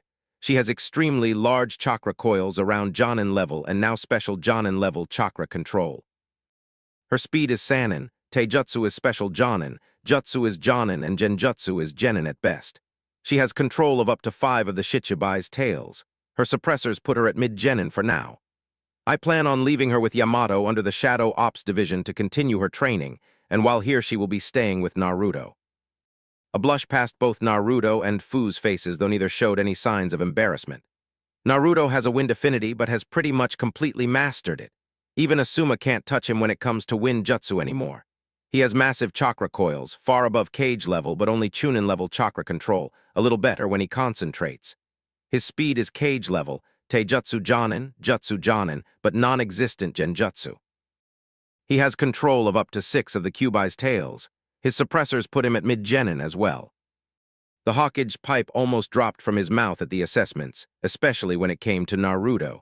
In 5 months, Naruto had become one of the strongest shinobi in the village. Something didn't fit right with all of this. How is that possible? There hasn't been enough time for such training. Before Jiraiya could go into his bragging mode, Itachi cleared his throat, much to the old man's chagrin. Naruto and Fu smirked and Yamato chuckled silently. Allow me to explain Hokage-sama. The training Naruto and Fu were supposed to undergo from the Hokage's knowledge was completed in 1 month. The second month was spent mastering certain aspects in their training and during, Itachi accidentally discovered a very peculiar training regimen. At first, it was merely a bad timed jutsu, but it led to what could be the most effective training in ninja history. Near the end of the second month of training, Jiraiya-sama thought it wise to see how much tolerance Naruto and Fu had against my Tsukiyomi. I was against the idea at first due to neither of them being proficient with Genjutsu, but they both had already shown an extremely high aptitude for dispelling it. Jiraiya-sama's intentions were to see if they could use their Biju's chakra to dispel the Tsukiyomi. That sounds like a very dangerous idea, Jiraiya, but seeing as they are both here without any noticeable injuries, I assume this went well. Sarutobi inquired. Better than anticipated. I used Tsukiyomi on them both at the same time to alleviate some of the power behind the jutsu, but as soon as the Genjutsu was activated and their host gave them chakra to dispel it, all 3 of us were trapped inside of my Tsukiyomi world. Or better yet, their Tsukiyomi world. The Hokage's eyes widened at this revelation, but he said nothing, awaiting the continuation of the explanation. With my Tsukiyomi, 1 second can become 72 hours of augmented torture. However, once their demonic chakras affected my Tsukiyomi, we became stuck in the Tsukiyomi world for 5 years, and only 2 hours in the real world. However, unlike my Tsukiyomi, the rules of this Tsukiyomi apparently had lasting results in the real world, as you can tell by the height change.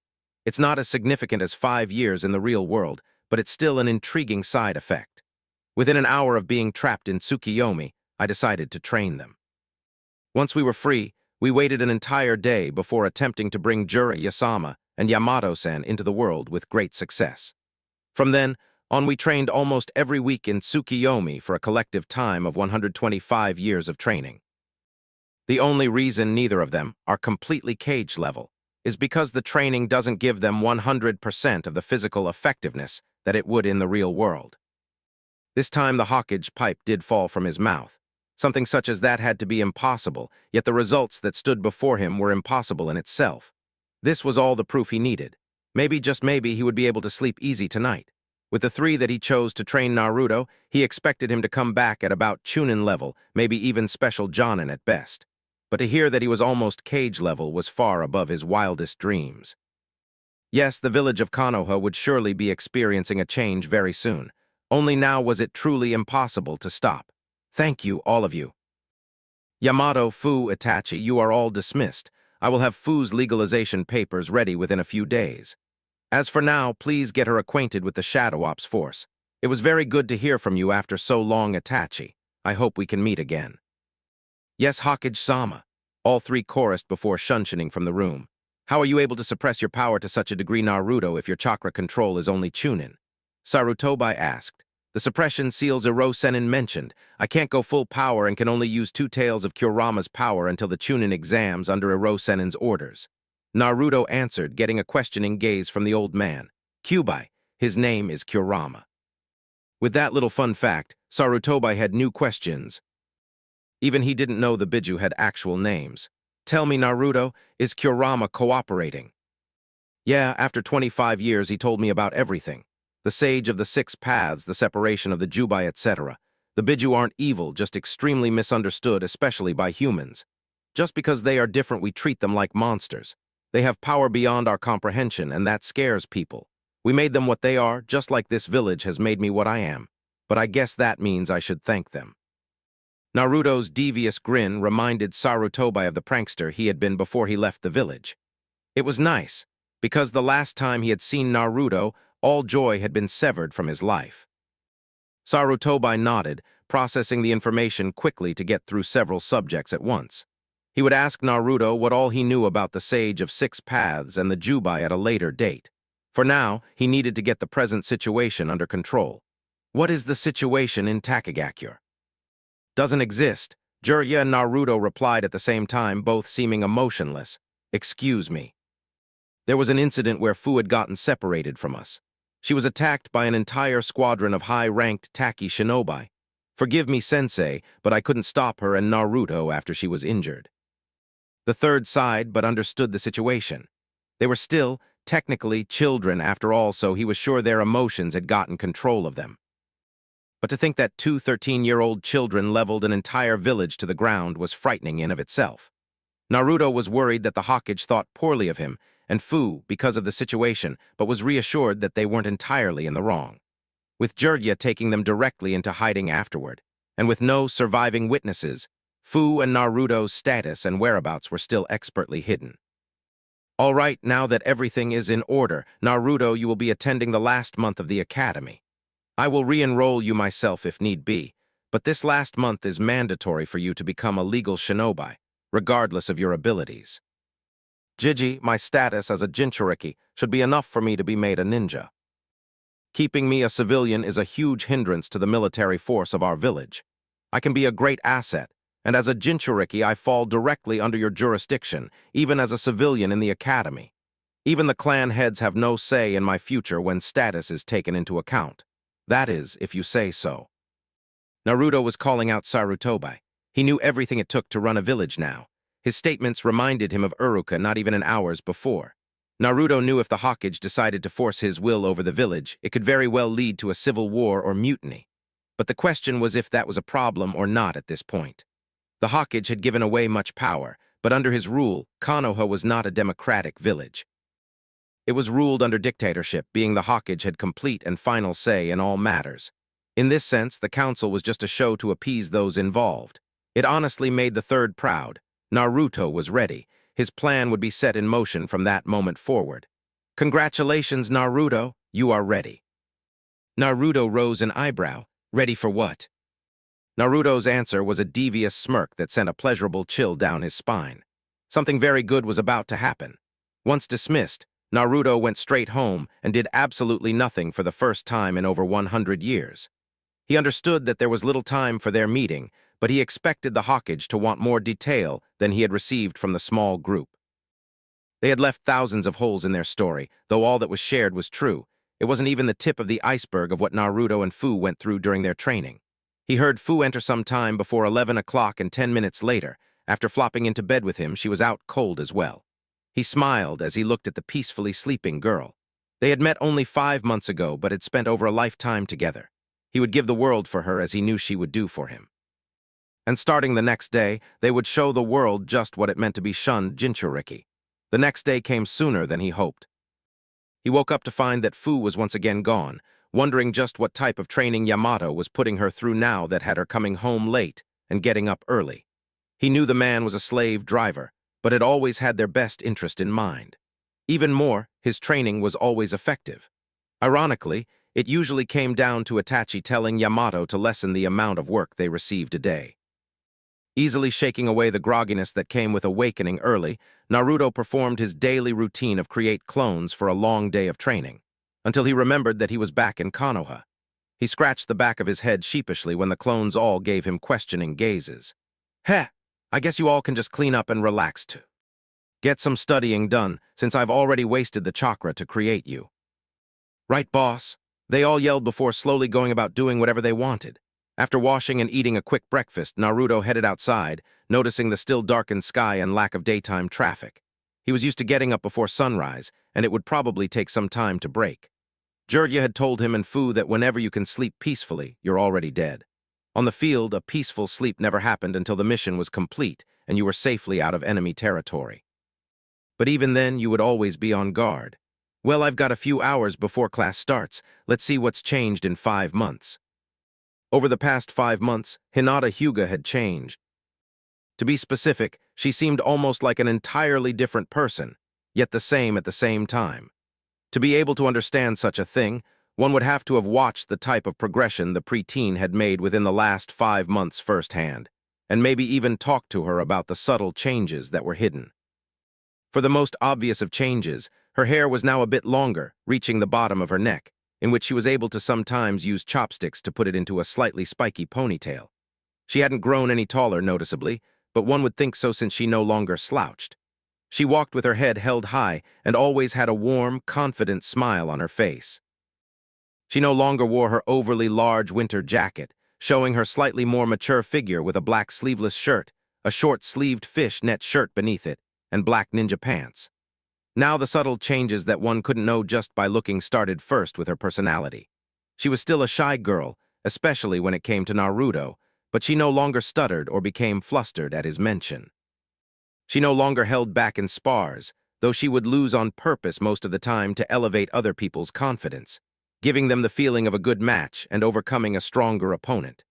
In her home, she held no tolerance for disrespect from the side branch, but also no mistreatment of them from the main branch. She enforced rules on both sides, making sure that there was peace within the clan and was all ready to be instated as clan head as soon as she became a genin. Finally, her confidence had changed the most, going from almost none to the most out of everyone in her class. Even Sasuke couldn't touch the girl in that aspect, and if she had been as vocal as some of the others in the class, one would think she had the legendary ego of the Hyuga that she had lacked for most of her life. But the truth was, she was confident that when she met Naruto again, he would notice her. Just like the rest of the class, they wanted to prove something to him. Whether it was good or bad, they all held a mutual bond in the fact that they were getting stronger for Naruto's return. "One-sama, how did you get up there?"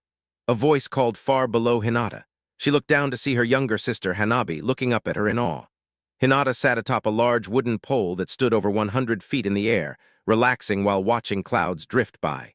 She usually did this to see how close she could get to the sky in hopes of reaching one of the clouds someday, maybe even to drift away and find a way to be with Naruto. But mostly it was merely a way to calm herself before the day at the academy would start. "I walked." Hinata called back, knowing her sister would be confused from such an answer. "You walked, but that's impossible, don't be mean, Nisama." Hanabi whined. It had taken a little over a month for Hanabi to stop treating Hinata like dirt. They had been constantly pit against each other by the elders, and in most aspects, Hinata could have easily trumped Hanabi, though she usually let her win out of pity or love. But when it had come down to hand-to-hand combat, Hanabi was stronger due to being more ruthless. However, once Hinata became serious about her career as a kunoichi, she swept past her younger sister in an astounding blaze. The last time they were made to spar, Hinata subdued Hanabi in 2 seconds flat, leaving not only her sister literally floored, but the elders as well. She realized that holding back against her little sister was only making her weaker, and when she became a ninja, the enemy would not hold back. She swore to never hold back, even against family, even if just to teach them the harsh world that comes with being a shinobi. This in turn made her respect for her father grow, knowing that somewhere along the line, he had only wanted to show Hinata tough love just as she did with her sister now. "I'm not Little Hana." Hanabi blushed at her sister's nickname for her, Little Flower. It was more pretty than Fireworks, which she was named after. She didn't mind either one, only allowing Hinata to call her Flower, though. The name was a higher form of endearment between the two, one that Hanabi learned to cherish. "I used chakra on the bottom of my feet to stick to the pole, and then I walked up." Hanabi didn't seem satisfied with the answer, but her eyes would soon widen as Hinata stood and began to walk down the vertical pole, her body perfectly horizontal of the ground far below. Hanabi's eyes lit up just like her name, and she jumped up and down in an excitement only one of her age would show at such a technique. "Nisama, that's awesome. Can you teach me how to do that?" Hanabi's enthusiasm at learning new things wasn't new, it was just always well hidden. Having to be stoic in front of the elders, and her father taught her that quite well. "Not now, little Hana, but when I come home from class I will, Kay." "Promise?" the younger asked with a cute pout, gaining a giggle from her elder sister. Hinata winked at Hanabi. "Promise." Hugging her little sister before preparing to go about the rest of the day, a warm breeze passed over Hinata. She looked up, her eyes glistening in confusion. Something felt odd about today, like something either very good or very bad was going to happen, maybe even both. The young academy teacher went about his own daily routines with the slightly lackluster motions that he had acquired almost 5 months prior. Though he did feel enthusiastic about his students' growth, Naruto's whereabouts constantly ate at the back of his mind. He couldn't help but wonder if the young Jinchuriki was all right, if he were hungry, in trouble, or anything. Naruto was like a little brother to him, so it was only natural that he worry about him a bit. He yawned as he slowly approached the academy entrance. It was still a bit before dawn, but he always got up early to prepare for the day's classes. He opened the door and headed directly to his own class, the empty halls radiating a sadness that had fallen in the absence of the blonde.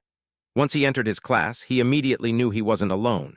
He dropped his material and drew a kunai, taking a defensive stance and scanning the rows of chairs and desks. Damn it, I hate these chakra seals. I wanted to surprise you, Uruka-sense. A deeper, yet familiar voice echoed in the darkness of the room. Uruka's heart skipped a beat, and he nearly shunshined over to the blonde sitting at the very back of the classroom.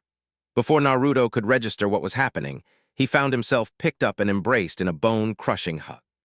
Naruto himself was surprised at his old sensei's speed and strength. It felt like it far surpassed that of a normal chunin. Naruto would ask about it later, but for now he would enjoy seeing one of the only people who truly cared for him in the village. Naruto, is this really you? Wow, you've gotten tall, and your voice is deeper too. Where have you been? What did you do? Are you all right? Geez, calm down, Uruka-sensei. Naruto chuckled as the young teacher began checking him for injuries, even after noticing that Naruto was much taller than before, only being 5 inches shorter than him. Glad to see you're still in high spirits. Uruka flopped into the seat next to Naruto, suddenly growing weary. It had been the longest 5 months of his life without the exuberant shinobi there with him. Now that he was back, it was so unbelievable that he could do nothing but chuckle to himself. Naruto, you don't know how different things are now. So much has changed since you've left. How so? As far as what I've seen, there isn't much different, albeit I've only been home to see the Hokage and here. Naruto tried to think of what all could be different in his pseudo 100-year-plus absence.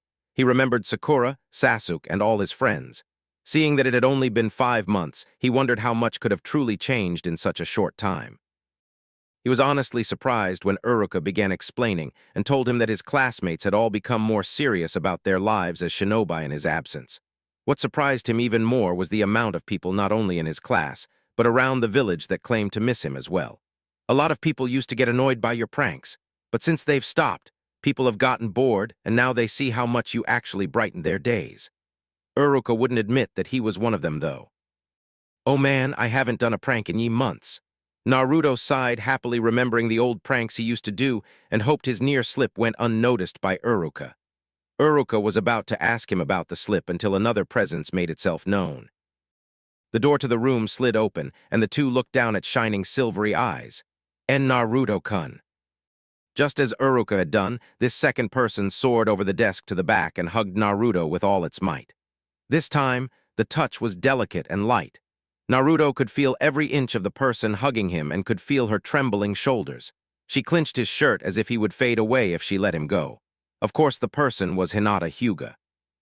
Just like every day for over 2 months now, Hinata was making her way to the academy building early to help out Uruka since the man had seemed to lose his enthusiasm lately.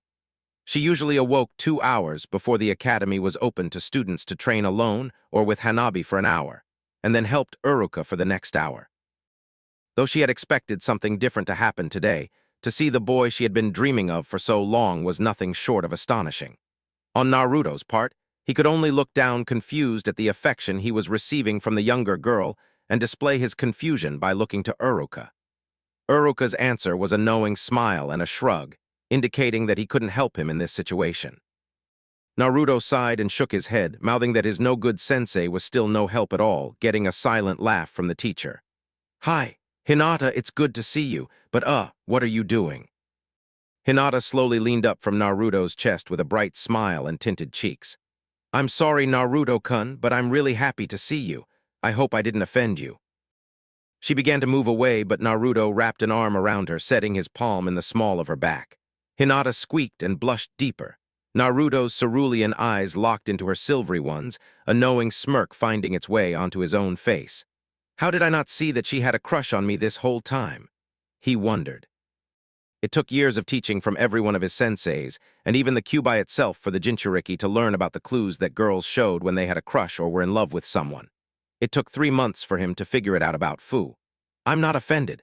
I'm really honored that the Hyuga princess and someone as nice and pretty as you would miss me so much. Thank you, Hinata-chan. Naruto pulled her into his own hug, taking the girl by surprise. Slowly, her arms snaked their way over his shoulders and pulled him closer as she straddled his hips on the small seat. Uruka scratched his cheek at the compromising position the two were in. Ahem, class is going to start soon. Hinata, shouldn't we get started setting up? He tried to get their attention, but the two didn't respond. Uruka smiled and shook his head before getting up to set up himself. I guess I'll leave you two be. It was only after a few more minutes of being embraced that Hinata realized the position she was in. With a blush that would put the old Hinata to shame, she moved from Naruto, almost falling backwards over the elevated desk, but caught herself with an expert flip. Naruto clapped at the girl's display of physical fitness and coordination, and the normally shy girl bowed to the applause. Naruto could see that she had changed, and he was liking the new her already. He didn't have anything against the old her, but he didn't really know the old her either. They both had changed, and right now was like two different people meeting for the first time. They both made their way to the front of the class and began to help Uruka set up, the three all enjoying each other's company and laughing all the while. It had been so long since Uruka and Hinata had laughed so much, and about so little. Their conversations were all on how much taller Naruto was, Hinata's new hairstyle, Uruka's zombie-like trepidation, and his overall lack of order since Naruto had been gone. The young teacher blushed sheepishly as Hinata told the story of how Uruka had almost killed his students the week after Naruto had left by having them all line up while he practiced his own kunai-throwing abilities, all while moaning about how Naruto would have done it. The short hour went by almost instantaneously as the three conversed. They sat around Uruka's desk, talking about some of the misadventures Naruto had had while out training in his 5-month absence when the first student arrived. All eyes fell on the student whom had frozen upon seeing the ghost of a blonde-haired kid he had known a few months ago. "God damn it, you're back already," Kiba called as he yawned and slowly moved to his seat. Hinata and Uruka frowned, but Naruto just chuckled. "Let me guess. Aunt Tsum is pissed at you, isn't she?" Naruto joked. Kiba glared at him, but with a smirk nonetheless. "When isn't she?" The two laughed a little before Kiba held up his fist, the thumb extended sideways. Naruto returned the gesture, one of the symbols of their friendship that symbolized force or nothing. "You came back too soon, bro. I'm not where I want to be yet." "Just because I'm back doesn't mean your training needs to stop. I'm going to work my ass off, and if you don't, you'll get left behind." Kiba scoffed. "What makes you think I haven't already left you behind?" "I don't know. Why don't we find out later?" Naruto and Kiba's eyes met in a brotherly rivalry that had not subsided over the few months. If anything, it had grown. Narut. Several other students of no importance shouted the blonde's name as they all congregated around him. The class began to fill with some people giving odd looks at the returned blonde, strange glares, and some even confident smirks. Everyone, for one reason or another, acknowledged his return. His old friends, Shino, Chaoji, and Shikamaru all welcomed him back, all giving the same symbol of force or nothing to him before they made their way to their seats. Naruto, Hinata, and Uruka still stood at the front of the class as the last of the students were making their way in. Sasuke came in, almost not noticing the blonde Jinchuriki. "Hey, Sasuke." Naruto called, a devious knowing smirk on his face. "Hey, Naruto." Sasuke spoke with his head down, seeming to be in deep thought. He continued walking to his seat and was about to sit down when realization washed over him. His head slowly turned to the person whom had spoken to him while he entered the class. The class burst into laughter at the scene, and Sasuke's face planted into the ground. "I hate you," he mumbled as he stood back up, a half grin on his face. Once again, the symbol of force or nothing was displayed to the class. Uruka was just about ready to address the class until the door burst open and two Kunoichi fell into the room. The class grew silent as one blonde-haired, purple-dressed Kunoichi and pink-haired, pink-dressed Kunoichi sheepishly rose from the ground. "Hey, sorry we're late, Uruka-sensei. We were still doing our daily run when Ino paused in mid-speech as her eyes laid upon Naruto. Sakura's eyes widened and both younger girls just stared at him. Hi," he offered. "Naruto," they called, running towards him. Ino jumped right on top of him while Sakura just smiled down at the collapsed forms. "What the hell happened to you?" Ino called, quickly getting up. She didn't quite understand her own excitement of seeing him, just that she was happy to see him for some reason. Her only thought was that she couldn't deny that she was worried about him just like the others, and somewhere deep inside, she had actually missed him. Sakura wanted to do the same as Ino, having realized that Naruto's doting of her was extremely missed. She had always thought of it as annoying, but after a while she realized that Naruto was one of the only people who ever complimented her and gave her confidence. When he left, she had no one until she made an effort to start training. Well, as you all can see, Naruto has returned. Uruka called, earning a round of applause from most of the class. Uruka smiled, proud at the growth of his students. I understand that you're all excited to see him, but we still need to keep on track. Just because he's back doesn't mean you all can slack off either. We only have a month left before you find out which of you will become official shinobi and kunoichi, and who will not. The class settled down and everyone moved to their assigned seats, Naruto taking a seat next to Hinata with Ino sitting to his side as well. He noticed that Sakura sat with Kiba and Shino while Choji and Shikamaru were next to Sasuke. He didn't know how the relationships had changed or by how much, but so far he was happy with what he saw. Uruka was right in that things really had changed. Since the council still won't let us take you all out on a guided mission, we'll just go out and play for a while. Uruka's smirk replayed on the many faces of the students. Naruto rose an eyebrow. You're going to enjoy this, Naruto. Ino whispered from next to him. The class began to rise from their seats and file out of the room. A few of them jumped out of the windows and they headed to the training grounds of the academy. Once the entire class was behind the building and standing in front of Uruka, Naruto's anxiety began to rise. He could sense something coming from them all. It was almost like his own anxiety, but more excitement than anything. You all have 1 hour to retrieve one of the targets, Uruka was saying until Hinata rose her hand. Yes, what do you need, Hinata? Ano-sensei, Naruto-kun doesn't know what the targets are. That's right, Naruto, this is a search and retrieval mission. You are to acquire one or more of the items I'm about to list. An orange book from Hade Kakashi, a pack of cigarettes from Sarutobi Asuma, or a stick of dango from Mitarashi Anko. The would-be genin shivered at that last one. Only one person had achieved that one, being Shikamaru, and he was scarred enough to never try it again.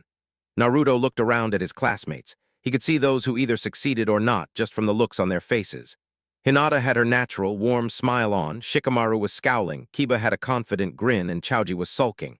The rest of them seemed relaxed. Naruto smiled too and shook his head. Just from the feelings he was getting from the others, he knew this would be a fun and unique experience. Are you all ready?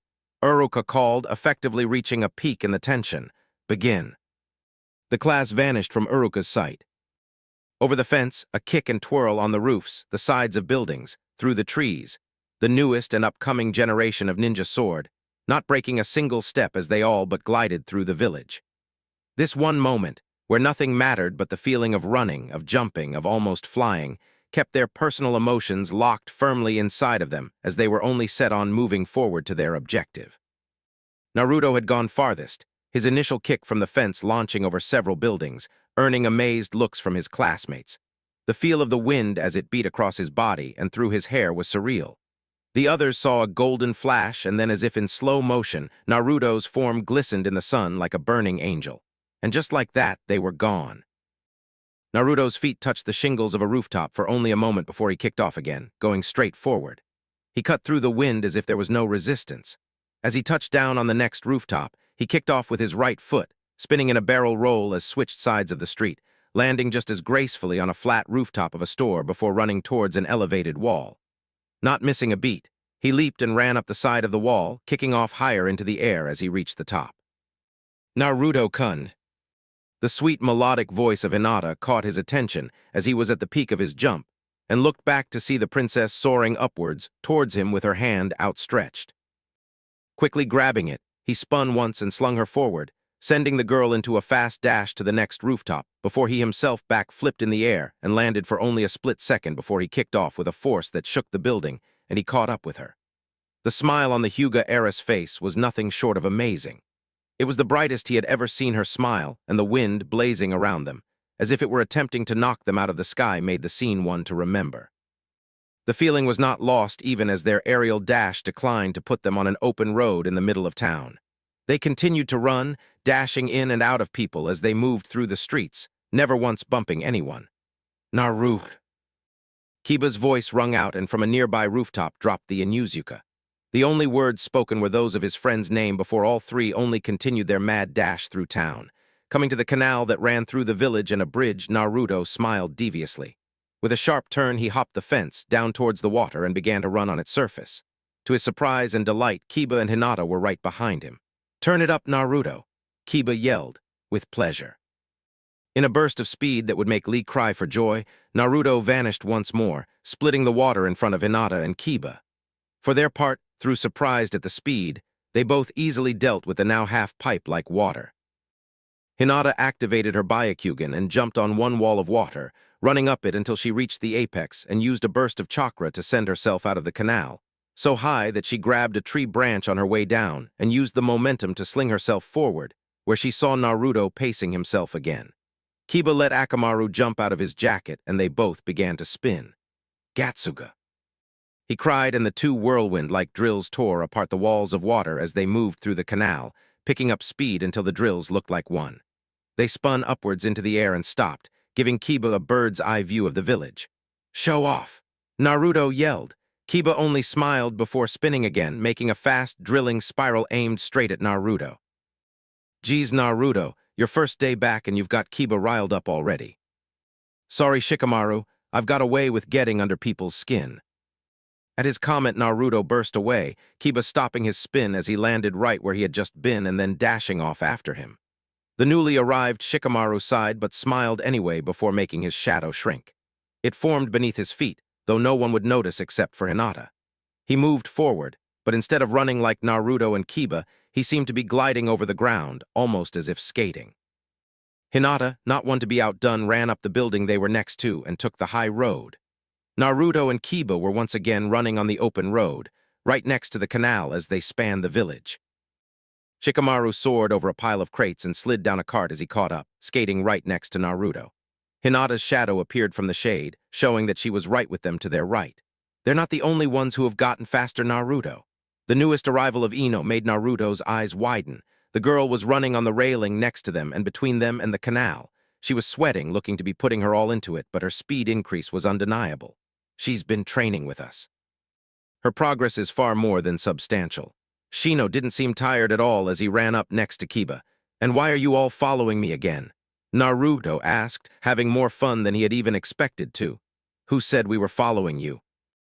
Ino asked before flipping from the railing and throwing several kunai at Naruto.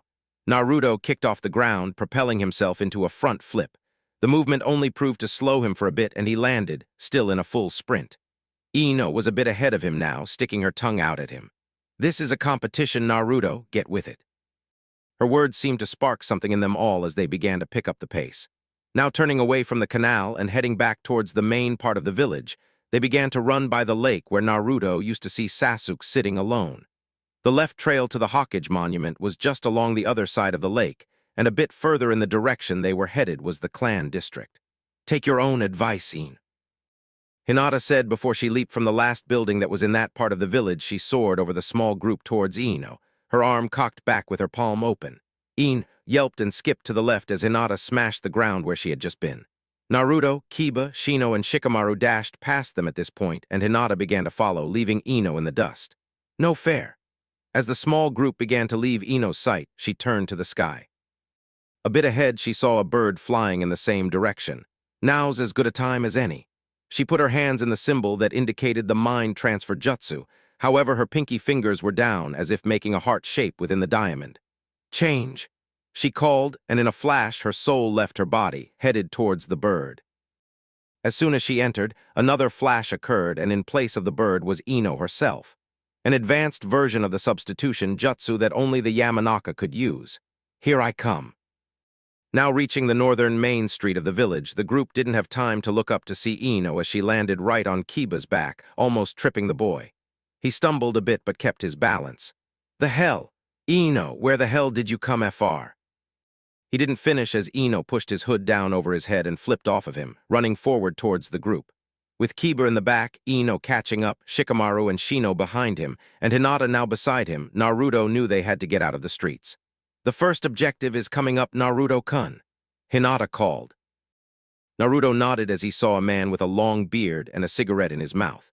He was tucking the pack into the pocket on his Jonin vest. A woman with red eyes and wearing what appeared to be a dress made of nothing but cloth wraps was with him. "Leave it to me." Without batting an eye, Naruto vanished and a whirlwind surrounded the two Jonin. Soon afterward, a shadow crept past Hinata and attached itself to the two Jonins. Then a buzzing sound was heard and a small cluster of bugs soared past Hinata. The whirlwind stopped to show Naruto standing next to them, drawing their attention as the small cluster of bugs lifted the pack of cigarettes from Asuma's jacket. Hey, not again. He yelled and moved to reach for the pack only to find he could not move due to Shikamaru's shadow possession. Naruto jumped up towards the pack of cigarettes, but a vine snatched from the midst of the bugs before he could reach it. His gaze followed the weapon to the hand of Ino, holding a vine whip. Just before she caught the pack herself, a white blur soared by and snatched it before bounding back towards Kiba. Kiba caught Akamaru and saluted the group before taking to the rooftops of the shopping district and heading back towards the academy. Damn it, Kiba always gets the cigarettes. Ino yelled. Hinata, stop this right now. Kurenai was starting to move, her and Asuma having very little difficulty breaking out of Shikamaru's shadow possession by now. Any day now, Hinata. Shikamaru called. Hinata nodded and moved in swiftly, striking several places on both adults' legs and dropping them to their knees, making it so they were unable to move. God damn this. Wait until I get my hands on Uruka. I'll strangle him. Kurenai shouted, but Asuma just seemed to be watching the group before they all sped off in search of the next target. Kurenai, calm down, Asuma said, but... Asuma shook his head. They took us down in less than 10 seconds this time. We didn't even see them coming. They're improving. Kurenai's eyes widened as she realized he was right. They had been so engrossed in wondering who their genin teams would be that they weren't paying attention to the exact same students they were discussing. They were taken by surprise, especially at the sight of Naruto being back in the village. They had no time to think as they were captured and handled with expert precision. Though they were under orders not to use force against the would-be genin, this time they hadn't even gotten the chance to prepare. This is going to be an interesting month, Kurenai, Asuma said, smoking his last and only cigarette. A silence grew between them. We're going to be stuck in the middle of the street for a while, aren't we? Yep, get comfortable. Where are we headed to next? Naruto asked as he and Hinata ran on top of the shop district's buildings. They were nearing the eastern path to the Hawkage Monument top, the clan districts, the road to the stadium, and the Forest of Death. If you want to go for Anko, she's in the Forest of Death, but you are only allowed in there with 2 Chunin escort during this training session. Shikamaru answered from behind him. Ino and Shino were pacing themselves next to him, and that's why some rules are meant to be broken. Naruto replied before he leaped to the left, entering the dense forest that would soon connect to the First of Death. Hinata gasped and went in after him. Yep, same old Naruto. Let's go save the idiot. Shikamaru sighed and dashed behind Hinata, followed shortly by Shino and Ino. As the forest grew thicker, Naruto could see the makings of a fence coming up. The others watched as he leaped right over the tall gate, as if it weren't there and covered in warning signs. Hinata followed just as quickly, the others stopping only for a bit. We can't leave them in there alone, Shino reasoned. The other two agreed but hesitated just a bit longer before they decided to go in after them. I can see her ahead, Naruto-kun. It's like she knows we're coming. Hinata warned him, but Naruto paid it no attention. He vanished forward again and landed in the clearing with the woman. Anko stood with one hand holding a plate of dango and the other a kanai. Oh. The blonde Gaki's back in the village. You've gotten taller. Though genuinely surprised to see the blonde back in the village, Anko was well aware of Uruka's training methods. The few times the academy brats had tried to take her dango, she had been learning more and more about their patterns. She figured today would be a day of fun, and feeling the group of brats headed her way proved that notion right. But seeing the pariah of the village with them had just made things more interesting. It's a pleasure to meet you, Anko-chan, but my adrenaline is running sky high and I don't want to lose it. If you want to hand over the dango, do so now, or I'll be forced to take it myself, and I can't promise to be gentle. Anko rose an eyebrow, but her evil smirk only grew. Oh ho ho, now this should really be fun. All right then, Gaki, you want the dango, come and get it. I can't promise to be gentle either, though. She licked the tip of the kunai provocatively, earning a small blush from Naruto, a red flush from Hinata, and the newly arrived Ino, Shikamaru, and Shino paled. Don't blink. With Naruto's words, the next thing Anko felt was a powerful backdraft from the area he had just been. She soon realized that the blonde wasn't just bluffing. If her reflexes had been any slower, she would have taken the haymaker that almost tore her jaw from the rest of her face. Luckily, she moved 3 feet back just before it connected. Forming one hand sign just as the blonde touched the ground and vanished again, a small snake appeared and she dropped the plate of dango on it. Get that out of here now. Anko yelled and the snake took off into the forest with a speed that betrayed its small stature. Hinata, take the rest of them and go get that food. Naruto ordered. Hinata was startled, not knowing what was going on since it was happening so fast. Now. Right. Hinata stuttered out before heading into the forest after the snake. Shikamaru dropped down and skated after her with Shino and Ino following. Be careful, Naruto-kun.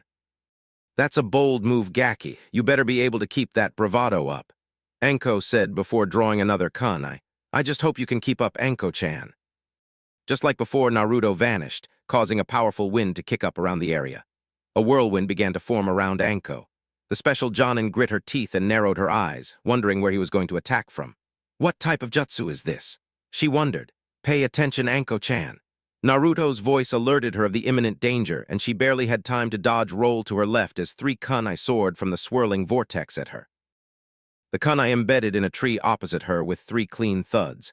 Anko rose quickly and threw her own kunai into the vortex, a bit ahead of where the kunai Naruto had thrown came from. Naruto appeared from the vortex, the kunai between his teeth. The wind slowly subsided. Intuition or just luck? Naruto asked as he spit the weapon out. I would ask you the same thing, but I take it you aren't just your average academy student. Hell, I'm willing to put money down to bet you're stronger than a genin and maybe even chunin. You'd be a rich woman then. Naruto unraveled a scroll and smeared a bit of blood on it. In a small poof, the scroll was gone and in Naruto's hands was a large black scythe. Not a very ninja-like weapon, Gaki. You any good with it? Anko's eyes set hard on Naruto and the weapon. Her fists were clenched, which didn't go missed by Naruto. Pretty damn good if I do say so myself. Naruto turned and brought the large weapon in an upwards arch, cutting the snake that was sneaking up behind him in half. Anko cursed but didn't let the moment pass. She dashed at Naruto with a speed far greater than all of his friends. She was behind him just as the last of the snake was cleaved. She aimed to slam the blunt end of her kunai into Naruto's neck, but soon stopped as she saw their new position. Almost Anko-chan. And by the way, my name's Naruto. Naruto never stopped his scythe swing and held the weapon over his shoulder, the blade a mere inch from Anko's collar bone. As well in his opposite hand was a kunai pointed backwards, so that if Anko wished to take another step towards him, she would find having children difficult. She shivered at the weapons and the expertise in which he handled them. You're scary good, Gak. Naruto, just how strong are you? That's for me to know and you to never find out. But if you're willing to bear with me a little longer, you can get a close-up view. Naruto's own flirtatious nature, born from years of being around Jiraiya and the Kyuubi of all people, rose and proved to be quite the match for Anko's own. The small blush that crossed her face was testament to that and made her anger grow. Anko hadn't blushed from something a man had said in over 4 years. You're entering dangerous grounds, Naruto. You won't be able to dig yourself out of that hole. You've already got to deal with the one you're in right now. Anko's face showed a bit of pain before she suddenly disappeared just like Naruto did. Naruto was a bit caught off guard from the speed, but turned in time to parry the kunai strike aimed at his back. Anko was using the sharp part of the weapon now, showing that she was taking Naruto completely seriously. Naruto cursed Jiraiya again. If he didn't have all those seals placed on him, he would have been the one running circles around Anko instead of the other way around now. What's wrong, Gaki? Not so fast anymore. Anko's voice echoed around Naruto. He could sense malicious intent from her and finally understood what was happening. She's using an outside source, how about I do too? Naruto's eyes flashed red for only a moment before he too vanished. Anyone witnessing the fight would not be able to recount the tale. The only ones that would have been able to give a slightly correct depiction of the battle were nowhere near the area, being Hinata Hyuga and Sasuke Uchiha. The forest itself would never be the same for years to come. From the first blow, with Naruto moving up behind Anko while she continued to move a speed that matched and maybe even surpassed Jonin, Naruto's strike was blocked by Anko's kunai. The force itself sent the special Jonin hurling towards the opposite side of the clearing. Her back hit a tree, but she had no time to catch her breath as Naruto's scythe impaled where her head should have been. Anko ducked beneath the blade and pushed off the tree trunk, slamming her elbow into Naruto's midsection, and then slashing with the kunai to cut him across his stomach. Naruto had already released his scythe and jumped back before she could slash, but wasn't fast enough to avoid all damage and came out with a small scratch across the navel. With his scythe now in a tree, Naruto flipped the kunai in his other hand. With a smirk, Naruto motioned for Anko to come on, his glowing red eyes scanning her neck to find the glowing symbol of the curse mark on her shoulder. It seemed that another seal was in place as well, preventing her from drawing more than what she was already drawing from it. The Snake Team's seal seems more beneficial now than ever. Naruto spoke with a violent undertone. Jiraiya and Kyuubi had told him all about Orochimaru. Naruto's disdain for the man was rivaled only by Anko and Jiraiya themselves. You're just full of surprises. I don't know how you know about this seal, or if you realize exactly what power you are using right now, but you know a lot more than I was informed of. I'll have to take you to the Hokage for questioning. Anko was also serious about this. Naruto was fun, but now he seemed to know things that were only for higher-up ears. Gigi already knows about this. I don't know how much I'm allowed to tell you, but the information I have was trusted to me by the same people you want to have me questioned by. As for the Kyuubi, he's just a big softy. The Kyuubi growled in Naruto's mind. Fine, then how about we finish this now? I win, I drag you to the Hokage to find out the truth. You win, we still go see the Hokage if you're not a spy, and then I'll treat you to dinner for being wrong. Deal. Naruto thought about it for a second. With the Kyuubi's chakra, he could match her. They were only using their speed and weapons right now anyway. Anko didn't truly believe that he was a spy.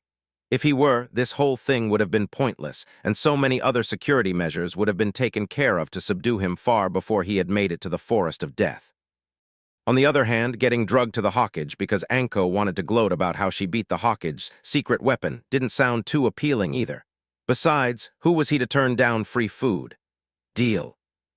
Hope you have a big wallet. I don't plan on eating just a few plates of dango.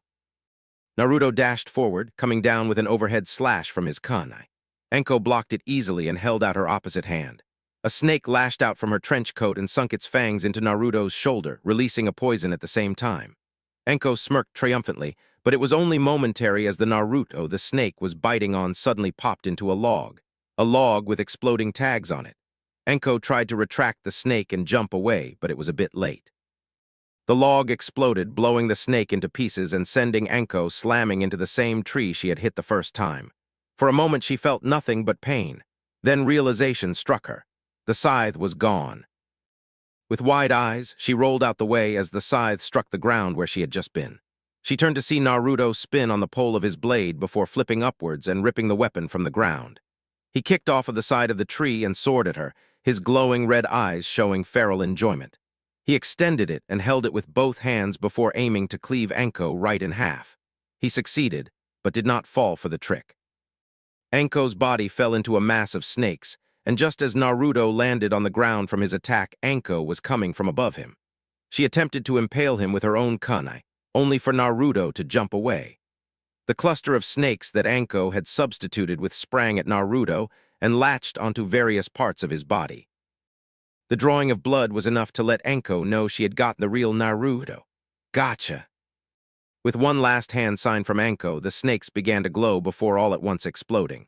Anko stood panting as she waited for the smoke to clear to show if she had won or not. When she saw a red glow within the smoke, she knew she hadn't. The smoke spun swiftly before being blown away by a powerful gale. Naruto stood with a few scratches and his clothes a bit tattered. Nice one. He coughed a bit, letting her know the attack had done some damage, but not quite there, though. Naruto rose his scythe and Anko grit her teeth. She couldn't do much else.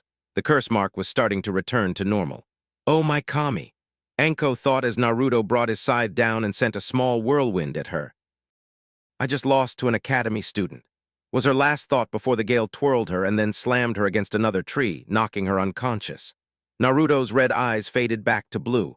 He dropped to a knee as well, not used to having to use the Kyuubi's chakra with so many limiters on. He smiled at Anko, though, seeing that she had more power than he initially gave her credit for. With the curse mark, she seemed like she could be a Jonin. She hadn't even used any other jutsu besides substitution, exploding clone, and summoning. Her kunai play was top-notch too, in tandem with her snakes. You're going to be a big asset, Anko-chan. I'm glad to have you on my side. Naruto bowed to Anko before scooping her up and heading towards the gate. He could feel Hinata and the others already waiting for him. Once he reached the exit, he saw the small group. Hinata held the plate of dango while the others sat with pensive scowls. Ino was the first to notice his approach, and she stood with an angry growl.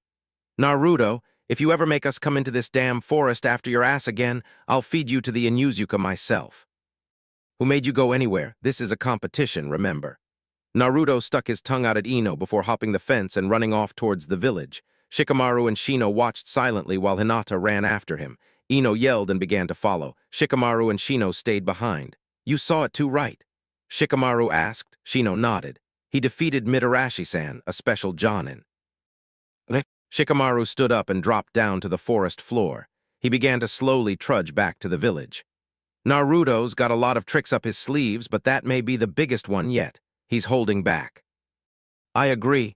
Uzumaki-san has become a force to be reckoned with. Pausing for only a second, Shikamaru shook his head and continued on. Who's to say he wasn't before he left?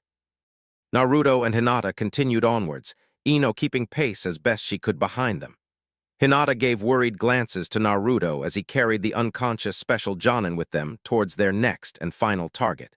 She had no clue how Naruto had managed to defeat Anko, but she knew he had indeed grown far stronger than any of them could have ever imagined. They all knew that they were genin material, having crossed that threshold months ago.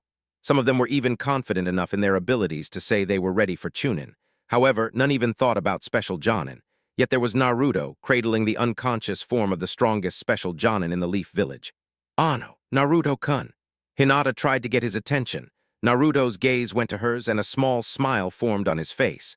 I know what you're wondering, Hinata-chan. I only beat her through good planning, quick thinking, and sheer luck. No matter who you face, if you can surprise them, you will always grab the upper hand, even if only for a split second. Hinata blushed at Naruto's strong determination, but smiled herself. Actually, I was trying to tell you we're going the wrong way. Kakashi-sensei is at training ground 7. Hinata blushed more and held back her own laugh at Naruto's blanching face. Well, shit. After a change of course, the small group was headed to the village gates. Shikamaru and Shino had caught backup thanks to the minor detour. They remained silent, as Ino did as well as they observed how close Naruto and Hinata were as they ran through the village. If they had wanted to, they could have started holding hands and no one would really notice. Shino and Shikamaru smiled, but Ino pouted slightly. They remained in silence even after reaching the gates and darting past the guards. Uruka had already informed them of the day's endeavors, so they were prepared. Naruto paid close attention to the area they were entering, enjoying the serene melody of the wildlife that surrounded Konoha. It was much different than the urban areas of the village, and even more relaxing than the in-town training grounds that all seemed to be surrounded by man-placed forest land. Gaki, you know I'm going to beat the living shit out of you one day, right? Anko had awoken a bit ago, and after realizing she was being carried and by who, relaxed and enjoyed the ride. Kinda figured. You're not the only person who wants to anyway. Naruto's sweat dropped. It was an understatement. Besides everyone after his life, as far as he could tell, all of his friends wanted a piece of him, even Fu. Get in line, Anko-sensei, Naruto-kun's mine. Hinata teased, sticking her tongue out at Anko as they ran. Anko smiled and suddenly turned into a log, ditching her carriage and appearing right next to Hinata. Is that right? Looks like you've got a little fan club, Gaki. By the way, are we going to Kakashi? Hinata and Naruto nodded. Anko's smile turned absolutely murderous. Beautiful, just freakin' beautiful. The evil chuckle that followed sent a chill down everyone's spine. Standing in front of the memorial stone that sat near Training Ground 7's field, the Cyclops ninja Kakashi Hatake stood lamenting on the past that had led to the person he was that day. His eyes gazed upon the stone, over the many names and memories, though they lingered on 3 of those many longer than any others. The names of Minato Namikaze, Albedo Uchiha, and Rin and Yuzuka held the most, the many, and the important memories for him. Be it from the happiest times in his life to the most tragic, those 3 names were always with him in his mind and in his heart. Sensei, Albedo, Rin, Naruto came back to the village. I haven't seen him yet, but all of the ninja are talking about it already.